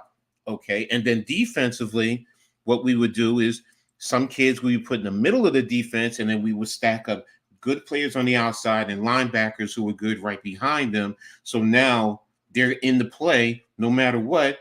Even if the play came right to them and they're just holding on and falling backwards, you still have other players who are coming right. around. And then they felt empowered and they felt better about themselves. And then parents felt better about their kids. We were doing that I think we did that for about 7-8 years straight. Yeah, and none of the parents caught on until except for one parent my last year coaching. He said, I've been watching y'all and you guys sit there and you really do things like, and he broke it down and we just started laughing. But what it ended up happening is some of these kids also went to high school and some of them developed because they had also Right. they were confident in themselves. And they went out and they had a good career, maybe not making it to major college, but they got to a college where they got a college education, whatever. But that's the thing. That's where, as a coach, you have to have the skills to be able to talk to parents like adults, not be disrespectful, tell them the truth. To be, look, we're trying to develop them. They're still not ready. You may feel that they are, but they're just not there as yet. And that's what our job is also, to help them grow as players. Oh, well, what can we do to help? Let us do our job. But if you really want to help, in the off season, get them personal coaching. Yeah. And that's where we always put it, in the off season, not during the regular season, because also parents, and I'm saying this to some of you parents, you do the opposite of what the coaches are trying to do offensively, defensively, in terms of teaching the kids on what they're supposed to do within their system. So, but that's what I did as a coach. So, and those are some of the things that I learned along the way. So, and it's also helped me in terms of be a lot more sociable than what I normally would have been, if I hadn't had those interactions with people. Because, like I said, I'm a reclusive. As a kid, I was a reclusive. I really was. I wasn't as outgoing. My parents would tell you I didn't start speaking until I was around 3-4 years old. So, I would just point to whatever I wanted. My parents used to always, and then, going to Catholic school, being one of the only black kids in the Catholic school, just I was off to myself. That was pretty much it. And coaching helped bring out a lot of, the social skills that I needed, and I started at a young age because I started coaching at 14. So that's why. So, but now we're going to go ahead and move on to the next subject matter. We're talk about basketball. Some people are going to have a freak. Yeah, it was on there. It's the NBA, and you're going to start talking a little bit about. I know people want to talk about Bronny James and Summer League, but I want to talk a little bit about free agency and the big trade that just happened with Russell Westbrook getting traded to Utah, and then he's going to be released and then going to end up in Denver. I mean, what was your thoughts when you heard about the trade with Westbrook leaving the Clippers? Whoa, wait a minute. What the hell is going on? South Sudan is kicking the United States butts 43-30 in the second quarter. Man. You don't understand. I looked at it, they were up, the United States was up 8-0. And you mean to tell me the South Sudan went on a 43-22 run? That's crazy. Wow. Don't let this keep going, because it's going to be a big problem. But yeah, sorry, getting back to the trade. What was your thoughts about Westbrook getting traded? I think Westbrook's done. Mm-hmm. Because he gets traded awful lot. Mm-hmm. Mm-hmm. They're always trading him, and he's not. I don't think it's going to be a good fit, but I think every time he gets traded, it's not going to be a good fit. He keeps on getting traded. Like, I think he's done. I mean, is he done, Coach? He's not the same player that he once was, no, but he's a serviceable player to come off the bench. And that's the thing. And that's where I think Denver is, because Denver has lost some key players along the way. And I think he's going to help. Now, he's not a defensive stalwart, but he can still do certain things offensively to help out a little bit.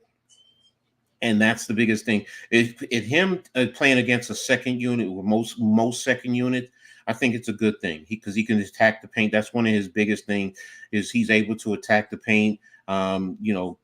Kicking it out. He's gotten better as he's gotten older. But as far as the elite player he once was, no, you're right. He's done in that regard. But if he goes to Denver, I think he should just retire. I'm not ready. I know what he's doing. He's chasing his championship. Yeah, they are being tested. Tested? No, they're getting their butts kicked. They're not being tested. They're getting their butts kicked. But should he retire? You have a valid argument, but the players always want that one championship, bro. That's the thing. He's like Mike Lowry right now. Mm-hmm. He's like Mike Lowry. He's just only being traded because of his name, and they're hoping that he can be something that he once was. Mm-hmm. But he's not there no more. Mm-mm. I mean, so he's like Mike Lowry. I think I call him. I'm sorry, Kyle Lowry. I know you. I know you, man. I call him Mike Lowry just because I like making fun of him, because I think he should retire. And I do think I think he should retire. I think he's done. I think you might as well stick a fork in him. I don't think he's that guy no more. No, he's not. But I don't even think he's a bench guy, coach. He's a bench player where now if you want to say he's your sixth man, you would have a valid argument. Maybe he's not that, but if he's your eighth player off the bench, I think that's fine. I think that's fine. Now, what I'm saying, and it's also the amount of minutes. I'm not saying he needs to play 20 minutes a game, but if you give him 10 minutes, and he fits into what you're doing, and the biggest thing is if he can help spell Murray, that would be a good thing. So, but is he that elite player again? He once was. No, he's not. And he's coming down to that point in time where he's going to have to walk away from the game. But I really do think he needs to walk away. Larry needs to walk away. I mean, listen, you guys ain't the same no more. No, you're right. I think they're even being a bench player. Watching Kyle Lowry, I've seen a little bit of Westbrook, but I don't think they have it in them anymore. Mm-hmm. They're only there for a paycheck. Well, I get their point. They're just there for a paycheck. They're not going to give them their all. They're there for a paycheck. No, bro. I take it as they're chasing. Westbrook is chasing the ring. You think he's just chasing the ring? He's chasing. He doesn't have one. So that man don't need money. I'm sorry, he don't need money. So I just say for him a paycheck. Nah, not him. He's chasing the ring. That's why he went to Denver because Denver is millions of dollars. And if you're going to tell me nobody's in there, he's not going to just turn down millions of dollars. No, I'm not saying he's not. But what I'm saying is he don't need the money. That's why it's about the ring. He's chasing the ring. So, and that's the thing. He wants a championship ring. You give him that ring, he's probably going to walk away within a year or two after that. Because he got his ring. He can walk away and say, no matter what, I got my championship ring. I competed all these years, I got my ring. And he wants to at least somewhat contribute. That's the other thing. You don't want to just be a guy at the end of the bench and you get a ring that way, because then it takes away it still takes away some of the prestige of the ring because did you really contribute or those guys got it for you? So, because it's still their ego. The players have their egos. But, if you tell me this man has $200 million, he don't need the money, bro. He don't. So I'm not saying you're getting $1 million. Anybody would say $1 million is $1 million. But I'm saying, he don't need the money. He may want it, but he don't need it. He might just want it because I'm just saying he's not that guy. Damian, did you just hear what we were just talking about? He's not on the Clippers. He was just traded from the Clippers to the Utah Jazz, and he's going to get released, and he's going to sign with Denver. And this is why I'm saying he's chasing the ring, because Denver is considered a title contender. Even though in my eyes, they're not one of the top teams in the West, but everyone else seems to think they are, and their starting five is very good. So their starting five's good, but yes, I think if he goes, I just think he needs to retire. No wonder they're 1 of 11 from 3. The United States. No wonder. Okay, that answers that question. But what was that one, Coach? The United States is 1 for 11 from 3-point range in the first half, which is why they're losing. Yeah, suck a 3-point shoot. Yeah. So, but yeah, that's the thing with Russell. So, I think he needs to retire. I think he's done. Okay, Damian, I'm not talking about when he left the Lakers, okay? What I'm saying is right now, today, with him being traded to Utah and then he's going to be released and signed with Denver, he's chasing his rings. What he did when he left the Lakers to go to the Clippers, the perception is that he's chasing the ring, and in some regards, he is chasing the ring. they're all chasing the rings because in their minds that's what's first. We as fans say, "Oh, you suck. That team sucks. They're not going to compete." But in their heads, as athletes, they say we're chasing a ring. So, but right now for Russell Westbrook, when he signs with Denver, he's chasing his ring. That's all I'm saying. So, but the next subject that we want to talk about in terms of the NBA is Mr. Bronny James. His most recent game in the Summer League, he played much better. I have to say he did. Putting up double digits, playing a lot more effectively. Oh, wow. Put up double digits? Yeah, I think he had 13 points in his last game.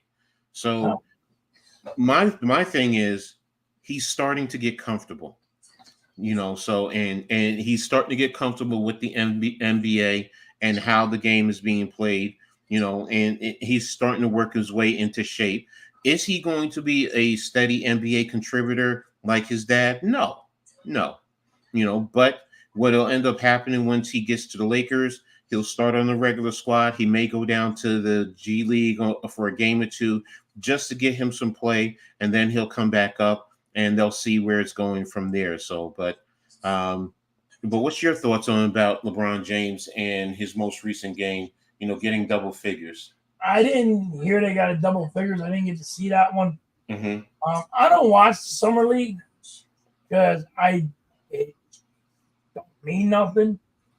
Mm-hmm. So, but I mean, hey, if he finally got double digits, well, he's getting his feet wet. He's young. He's a rookie. Mm-hmm. Mm-hmm. It ain't like he's been in the league for 3 or 4 years. Mm-hmm. You got to take an account for that. He's not in there only playing. He's not playing the whole game. Exactly. So you have to understand he's not playing the whole game. He's just not. They're easing him in like they are. They're not trying to say, it's all you, kid, because you're LeBron James' son. We're putting all this pressure on you. They're not doing that. They're doing it right for the kid. Is he going to be his dad? Oh, no. But everybody knows this. So I think they're doing right. I think you're right what they're going to do, Coach. I think they're going to let him play a couple games with his dad and starting off. And then they're going to put him down. They're going to put him down so he can get more playing time. But just because LeBron wants to play with his son, and he can say, hey, I played with my son. He's a bench guy. And, and they're going to ease him into the game. They're not going to just throw him to the Wolves. Because if you throw somebody to the Wolves, you're going to get eaten. Mm-hmm. Exactly. So I'm with you there. They're taking their time. They're seeing what they have with him. And then, once the season starts, he's not going to be a key contributor right off the bat. So it's just going to take some time for him to develop. And the United States is down 15 points. Okay. But yeah, it's going to take some time. So, but we'll see as we go along, especially when it gets close to the season kickoff. So I just want to touch a little bit on the Summer League. It's very interesting. You have 4 teams that are undefeated in the Vegas League. You have Golden State, the Clippers, the Grizzlies, and the Heat are all 4-0. And then you have 5 teams that are 3-1. Minnesota, San Antonio, the Sixers, Charlotte, and the Brooklyn Nets.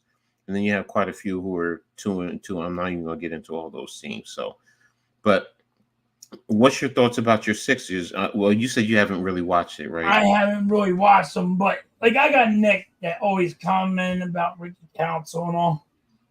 And Ricky Council's been doing good. So when he comments and lets me know, and I talk to Mitch, and he lets me know, they're telling me, so I'll go watch a couple of their games. But Ricky Council, Nick posted on here about Ricky Council. Ricky Council's been in the league for a couple of years now. it ain't like he's a rookie. He better be showing some kind of shows. You got to do something. I do think Ricky Council will be getting traded, and they're making the Sixers are making him the highlight reel because they're trying to make trade bait for somebody. But that's me. I don't. The summer league is not. It don't really mean nothing. Yeah, you're showing a little bit of people, but does it really mean anything, Coach? Well, what it does is it's taking guys who are coming into the league and just putting them in a professional environment and helping them get comfortable. It does slow it down just a little bit.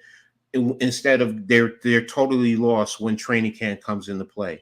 They've at least had something. You've had some veteran guys there. Summer league is also a social gathering where you have everyone there in Vegas, and a lot of networking is going on. I get it, but for the players, it just there's guys who are still trying to latch on to a team, trying to show their wear and tears. And there's other guys who are, rookies are just trying to get comfortable with being in the NBA. So it's not, as big as some people try to make it. I get it. It's basketball. They want to see basketball. But it's just like you said, it's summer league. It's more of in a practice mindset. The competition is not at all that real, like the true NBA championship. But to some of these guys, hey, this is the closest thing they're going to get to being on an NBA team. And you know what? Right. If you win, hey, you can at least talk to your kids and your grandkids when your career is done. So, but to everyone else, nah, it's not really anything. So, and Damian, I don't know why everybody's so high on the summer league. I'm like, because you see your you're rookie. not playing. You're not playing against Embiid. You're not playing against LeBron James. You're not playing against the superstars. But you're playing bench people against bench people against bench people. Here's the thing: it was halftime. You also are getting your first look at your rookies. Your number one draft pick. So you just want to see a little something. Do you see a little something? Some fans don't even know why their team drafted said players. So this is their first opportunity to see them, and they say, "Oh, okay, I can see a little something. I see why." And then you just take it from there. But yes, you're not competing against the best, but it's something. It's just a little something. It's just a little something to see. All right. Yeah, that's all it is. So right now we're going to move on to the last segment of today's show, and we're going to be talking about the NFL. It's coming. It's right around the corner. So teams are really starting to get amped up. And I'm going to start with the big one that everyone is talking about. Let me preface this. I don't watch it. I don't get involved with it. So, but halftime, what's your thoughts on the Hard Knocks? I do not watch Hard Knocks. This year I watched Hard Knocks because it's all over Twitter. And it's about Saquon Barkley and the Giants. Now, when I mean I do not watch Hard Knocks, I thought it was stupid.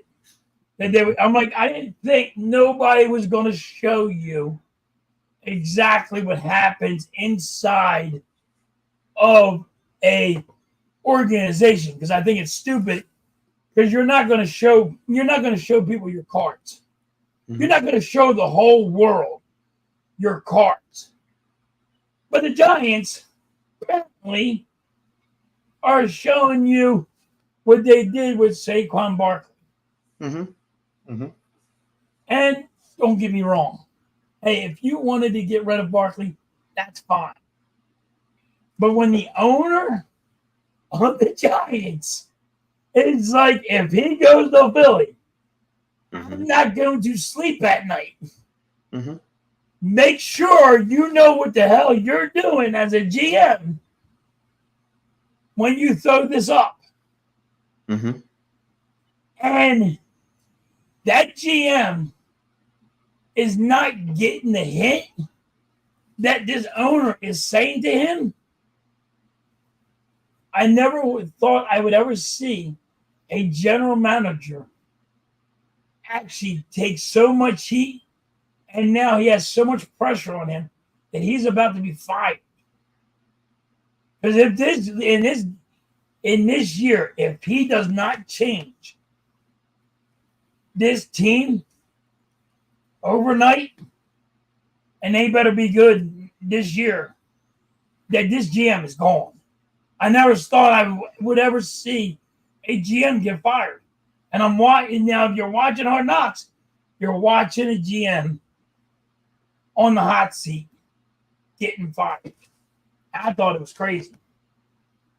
Well, let me say this, okay? Because I've seen the clips. I haven't watched the show, and I'm not going to watch the show, all right? Because there's certain things that I just say, like look, you're not going to put everything out there. Now, I do know that they edit a lot of the stuff that's out there, so you're not seeing everything. You're not. You're not. No. You're not. Now, I will say this in terms of the Saquon saga, all right? And I get why the perception, but what has been one of the biggest issues with the Giants? And when we had Saquon Barkley, we had him. What was one of the biggest issues? And it's not Daniel Jones. Exactly. So if you sign Saquon Barkley, you don't even sign these other pieces that we signed this year to see if they're going to be better. Right. If you sign Saquon Barkley to what you guys signed him, that's why they did not offer him a contract, because they couldn't match that. They couldn't match the $2 million more. It was like $2 million more, I believe. Well, you guys signed him for 13. The Giants would have signed him for around 11, somewhere around there. Yeah, it was like 10. I think they offered him like $10 million. Well, they were going to have to offer him more than that because of the tag, because they tagged him last year, and I think last year it was around 12. No, they signed him for 11 and change, so they're going to have to go up. So it would have been 12, and you guys signed him for 13, but I think your first year, and you gave him longer years than what the Giants would have wanted to give him. So, and let's be real. You see, and this is the thing that is so perplexing to me. Okay, everyone cries about this is the era of the quarterback, but yet and still we're talking about a run. And don't get me wrong, I'm not belittling Saquon Barkley. I'm not. I am not. He is a dynamic player when healthy. When he's healthy, he is a dynamic player. But we're sitting here talking about a running back when it comes to the league, when everyone's talking about the quarterback. People killed the Giants about re-signing Daniel Jones and giving him that money and not, whatever to go get a quarterback. But now we're sitting here saying, well, you should have signed a running back, but then we wouldn't have signed the offensive lineman. So then Saquon Barkley is back there playing behind a crap of an offensive line. No, you guys did build your offensive line. I'm pretty impressed what you went and got. And that's the thing. You pay him that money, you're not getting what you got. So, and that's the thing that I'm not even watching the show, and I'm saying that to myself. I'm like, people sitting here killing Shane because he's building an offense. He's building a team. He's building it from the inside out. That's really what he's doing. Right. Now, Daniel Jones has not had a top-level wide receiver since he's been at quarterback. So he goes out and hopefully he gets a receiver. He goes out and gets a receiver to hopefully help. And here's the other thing. See, you said he's going to get fired. Okay. I think he's on the hot seat. And here's the thing. Watching Hard Knocks makes you think he's on the hot seat. Exactly. But if you look at what this team is doing, I'm not even looking at Hard Knocks. I'm saying we built an offensive line. We have a decent defensive line. We also wouldn't have got Brian Burns. Yeah, you wouldn't have got Brian Burns. So what did he do? He fortified, for the most part, the trenches. That's how you win football games, ladies and gentlemen. You guys, as far as Eagles, what did you always have? A good offense and defensive line for the most part. We got a good offensive line and a good defensive line. And that's that. You wouldn't have went and got Barkley. You wouldn't have got Barkley if you didn't have an offensive line. We always stack our offense and defensive line. Exactly. And that's the thing that, as fans, I get it. Fans, that's what you're saying. You're the media spews it one way. You got the, all the former players who are really, all they're trying to do is get you to like them and follow them because that's how they get paid. The more people that follow them is the way they get paid more money. And that's the whole thing. They know the truth. Bless you. They know the deal. And they know what's the right way to build a football team. And that's the thing. Now, here's the thing. Daniel Jones' contract, they don't do well. They can get out from Daniel Jones this year. They can draft a quarterback next year. They can. People don't want to hear that, and I get it. But now you're also building a team where if the offensive line is sustainable and your defense is halfway good and you get a quarterback and you have some key pieces, now you're building a football team. But now if you have Saquon Barkley, Daniel Jones, no offensive line, yeah, they're not going to win. Daniel Jones is probably going to get killed. He's going to be out of here anyway. Saquon Barkley is going to be the only thing back there. Teams are going to load the boxes against Saquon Barkley. Yeah. And what is he going to do?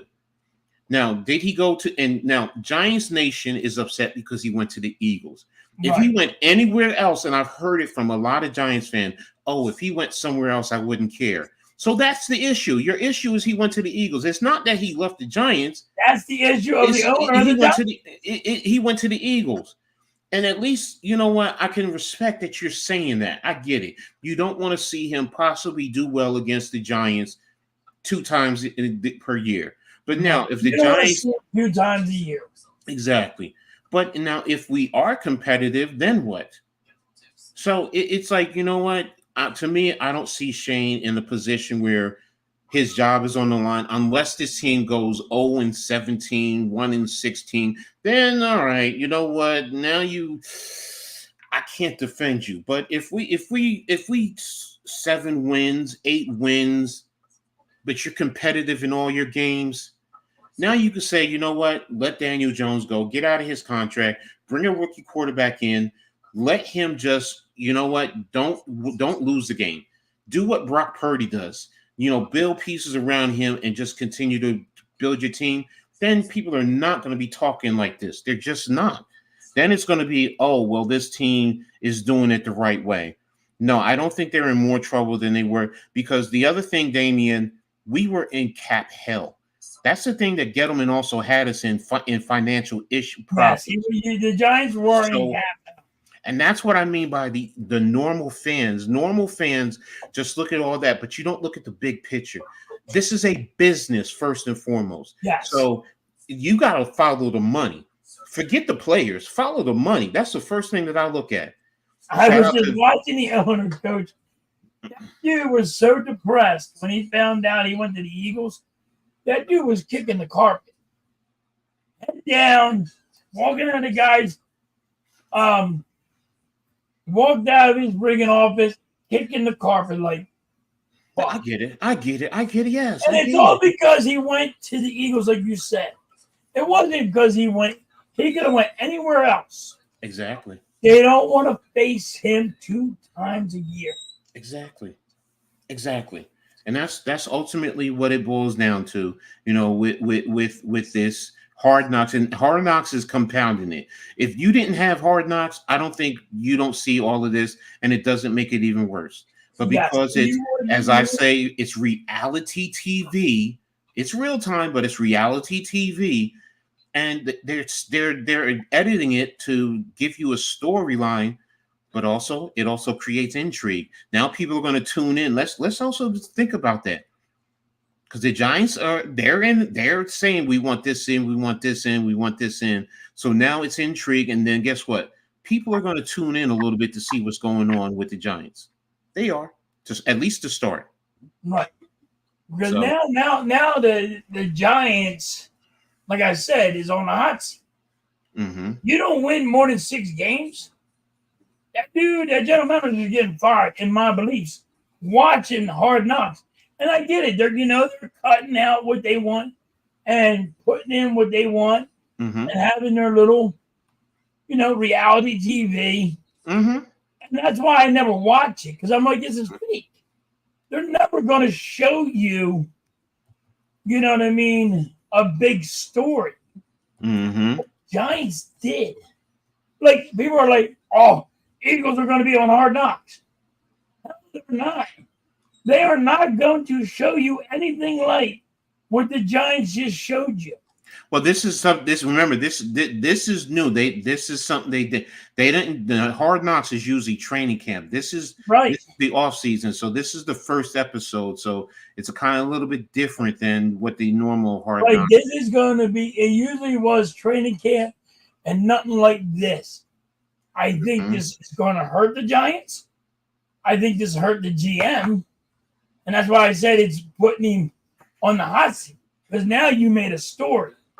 Mm-hmm. Mm-hmm. You got the owner kicking the goddamn carpet because he didn't want to release, you know. Well, he Saquon was a free agent. What Well, it no, is, but he wanted to bring him back. yes. And he didn't want, the only team he didn't want him to go to. He could have went to the Dallas Cowboys. He could have went to Washington. He didn't care. He just didn't want to have the Eagles. And that's the issue. And I'm like, I just think the general manager is on the hot seat. But watching what he did, he made great moves. Mm-hmm. He made a great trade. He went and got an offensive line. If anybody, any Giant fan tells me you don't have an offensive line now, I don't want to hear your shit. I don't want to hear it. You went and got an offensive line. You're ready to play with the big boys. And Grega, just to answer your question, I've always said 7-8 wins for the Giants. That's where I see them, 7 to 8 wins. You know, so I don't see them around, 0 to 3 wins like a lot of other people will say. I just don't see it right now. I had 8 to 7 wins, maybe 9, because I'm watching Dallas too, and Dallas is falling apart, and I love that. Yes. So, and that's the thing. It's if they're 7 to 9 wins, and they don't make the playoffs, then ultimately what's going to end up happening is Daniel Jones is going to be let go, and they're going to bring in a quarterback that they want. That's the thing. They don't have their quarterback. So, they won't have a first round pick either, right? No, they have a first round draft pick. No, next year. They have a first round draft pick. Do they? Yeah. I thought they traded it for Spider-Man. No, they traded a second round draft pick for Burns. Oh. This year. Okay, all right, they had multiple second round draft picks, so that's all they traded for him. Oh. And Damian, if you're going to say who's under the most pressure, Daniel Jones, because he has to show that he's a quarterback. Oh, Daniel Jones is the most pressured person. Yeah, because he's more so than anything playing for his job. But I don't think Coach said if he goes under 6 wins, then it's the GM. No, I said 1 to 3. I said 1 to 3. If it's 1 to 3 wins, now if they're 4 to 6, but they're competitive, you can see the vision. You just don't like it. 1 to 3. If you want to say 1 to 4, okay. You guys got 5 wins, Coach. I'm telling you, you should fire a GM. If you're competitive, if you got 5 wins, but everything else, you're competitive in all your games. You're not getting blown out, not 40 to nothing like last year with Dallas, but you're losing a couple of games with field goals or a last second touchdown. No, you're not. You're not firing the GM because that's telling you you have a young team. You have quite a few young players at key positions. It's just, and it's all about the quarterback play. If the quarterback play is then you could say, you know what, legitimately get the quarterback out here. Let's get another receiver or 2 in here. Maybe get some more guys on the defensive side. Then you're starting to see, okay, what's the long-term goal? And look at Chicago. Chicago right now the perception is they could possibly be a playoff team with a rookie quarterback. So I'm not ready to sit here and say 5 wins and, he's out of here. That's why I said 1 to 3. If you want to say 1 to 4 and we're looking terrible, then yeah, you're right. He's out of here. he's facing the fire. I'm not saying he's out of here. He's facing the fire. So, and it's going to be hot and heavy in New York City with the fan base. That's true. But when do you guys start your training camp? I think it's starting like 6 weeks, 6 days or something. Okay, yeah, because I know rookies already came in for the Giants. Yeah, rookies already came in, and I think the rest are coming in next week. So yeah, I think it's like a couple of days. Right. I mean, because they're in a rebuild mode. Yeah. So what's up? Is this skeleton? Is this skeletons? I hope I said it right. So, but yeah, and that's the beauty. That's why I love this time right now, because it's training camp time now. So I mean, to be honest, even the Eagles, Nick Sirianni is on the hot seat. Depending, yeah.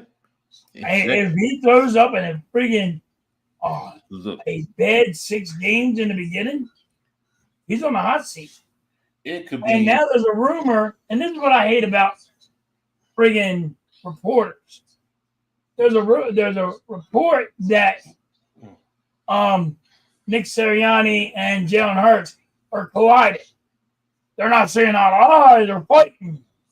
You all said about this about A.J. Brown, and he got an extension. That's why I think it's a bunch of bullshit. Mm-hmm. I don't believe reporters. I think they're trying to clickbait.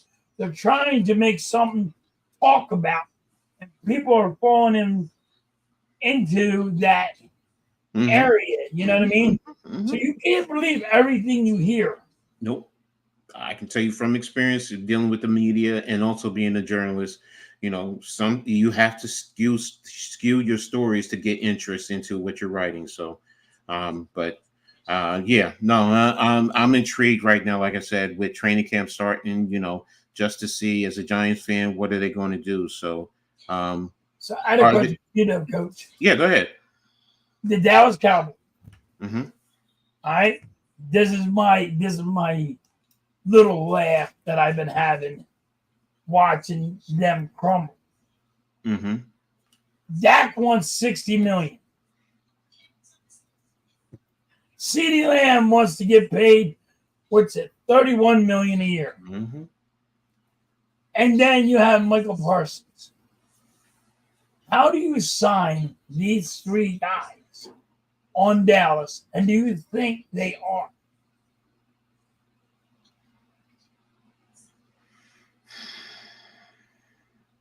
If I'm going to sign, CeeDee Lamb is the one that's getting is on the short end of the stick, to be honest with you. Dak Prescott, because you need a quarterback in this league. Let's be real, you may not like him, but he's still a serviceable quarterback. No, he's a good quarterback. No, he's a good quarterback. That's what I mean. He's a good quarterback. He's not, as Stephen A would say, he's not a scrub. So yes, you need him. You need him. He's better than Kirk Cousins. Yes, and that's my point. And if you're going to give Kirk Cousins $200 million, yeah, that's what I've been thinking. He's not a scrub. He's just an okay quarterback. Question: do you think Hard Knocks is a curse? Because let's be real, every team that's been on that series has sucked ever since. Look, I don't follow it. I'm telling you, Damien, so I can't tell you if it's Damien, a curse. This is my first year watching it, so I don't follow it. I don't care. It's not my cup of tea. Y'all love it, enjoy it, have fun with it. But who's a curse and all this and that, I don't know. I really don't know. So I couldn't answer that for you. So. But the next thing that I wanted to in terms of teams with training camp starting outside of the Eagles, what other team are you interested in what they're doing in their training camp? In our division or in the whole league? Doesn't matter who it is. It could be in the division or it could be wherever. Well, there's a couple of teams. Okay. I'm interested in what the Colts do. Mm-hmm. Because they got a young, good quarterback. Mm-hmm. I'd like to see him come back, and if he can stay healthy. Mm-hmm. I got the Washington Redskins because they got that rookie quarterback, and they went and spent a lot of money. If you want me to go in our division, and yeah, I'm really high on the Colts this year. I don't. I want to see how they develop. That if that rookie can stay healthy, I would like to see what he can be. Because, and I might be wrong on this, but I think he's like, if anybody knows Randall Cunningham, I think he is that guy. I think he's that quarterback. I think he's that mobile. I got the arm strength. I can be mobile, and he's mobile. He can take off. He can do things. I'm very interested in seeing that kid. Okay. So that he got hurt. No, it is. Is the skeleton. If you had been here earlier, I mean, we've been on this show for a little bit over 2 hours. Hey, we've been talking about everything. Skeleton. We talked baseball. We talked the NBA. We talked about life. So this is just the tail end of the show. So so I'm sorry you just got here for only football, but we talked everything else earlier, man. So yeah, you got to go back and watch this. We've been on for 2 hours. Yeah, exactly. I mean, like skeleton. We went and talked reality and life and all. So exactly, you need to go back and watch it. It was a good one. The team I'm intrigued by 2 teams. Pittsburgh Steelers, one because my dad's a Steelers fan and I grew up, seeing them, and I want to see what's happening with the quarterbacks, but also the Chicago Bears. I want to see if this is real, so yeah, I know, Mitch. Basketball is my favorite sport. I like the way they dribble up and down the court, just like I'm the king on the microphone. I know that song very well, brother. So stop it, man. The team that is going to be interesting if the Broncos with Bo. How is going? I think it's going to take time with them. Damien. Broncos are not going to be that good. That's going to take a while. Yeah. So it's going to take a while. Now things ramp up, then fine. But like I said, I'm intrigued by Chicago. If now that you just got your quarterback in camp, you got your receiver and all the pieces that were added. I want to see, especially playing in that division, because if Chicago is serious, then any team in that division, possibly including Minnesota, can be fighting for the division crown. So I do think it'll go to Detroit, but we'll see what happens from there. So Rob needs to be fired. Okay. I don't know. He's talking about the Phillies manager. You need to fire your manager when you guys are they're the best team in baseball. Yes. Yeah. Okay. That's interesting. All right. But yeah, like I said, I mean that's who I'm interested in seeing. Chicago. Like I said, because of quarterback. Of course, everyone talked about it. I've had my takes on him, and I want to see if I'm wrong in terms of if I'm right with what I'm saying, or if I'm wrong with what everyone else has been saying. So we'll see what happens. So, anything else you want to talk about before we start to get out of here? Now we hit every friggin' high note, and what's going? Who do you got as the quarterback for the Pittsburgh Steelers? Since there's a Russell Wilson controversy, okay. I think it's Russell Wilson to start, veteran. They're going to start with him, and then we'll take it from there. So, I got Russell Wilson too. I'm like, I don't know where the controversy is, but I think it's always going to be Russell Wilson. Better on. No, I agree with you. I think it's going to be Russell Wilson. He brings a different dynamic. Now, I'm not saying they're not going to use but we'll see. We'll see as we go along.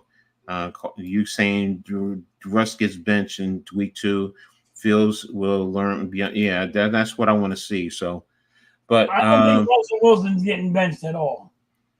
no, I think he's going to have a longer leash, and Tomlin is not that type of a coach.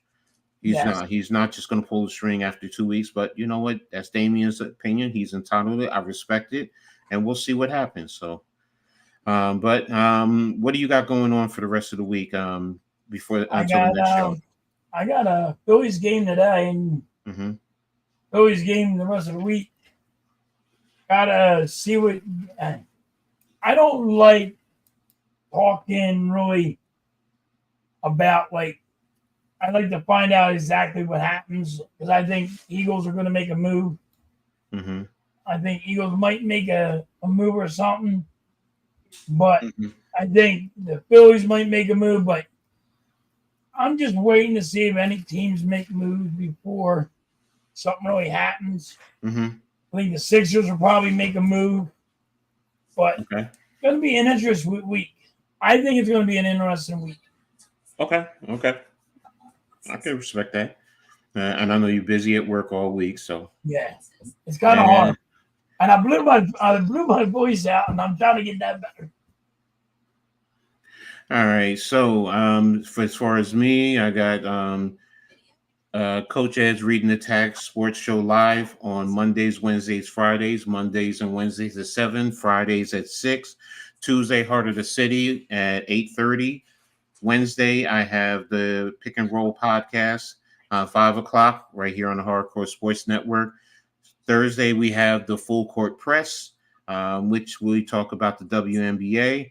That'll be at 7 p.m. right here also on the Hardcore Sports Network. So, and then, of course, I'll be back here next Saturday with my brother, Philly Halftime. So, that's pretty much it for me. A busy week as always, so as well as regular life. So, and if Mitch is doing the channel, if I get 6 more subs, I got one of Mitch's favorite numbers, 69.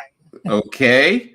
Can we get a point at halftime for 863 subs? Yeah, so let's go for 69. Yeah, let's get to 69. Yeah, 6 more subs, man. Let's get them there. Make sure you share this and get the word out there. So help them get there. So, but that's going to be it for today. I really appreciate everyone that's been here. Nick, you've been Nick, Grega, Victor, is this skeleton, Damien, Star Wars 99. Just trying to go through everyone. Did I miss any? Mitch, of course, as always, the point guard of the Hardcore Sports Network. He's in my favorite numbers 3. Greg, Arku. I know Tommy was here. Bruce Harper.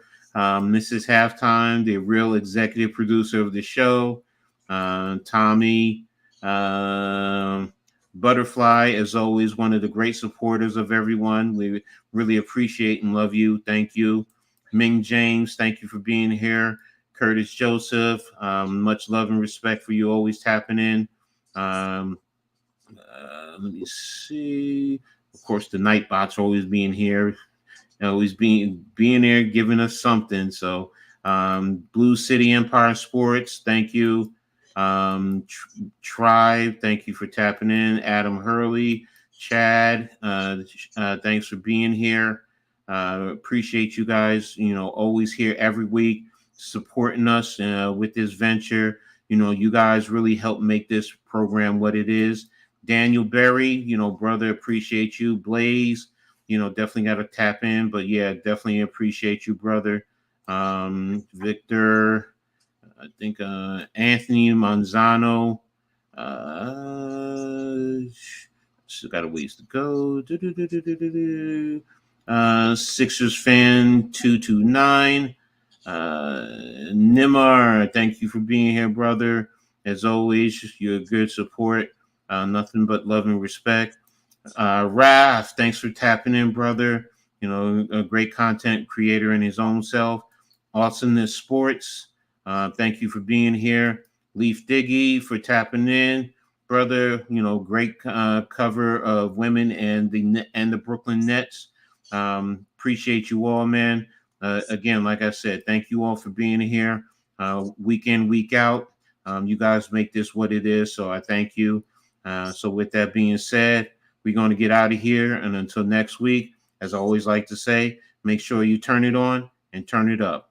Peace. Catch you guys on.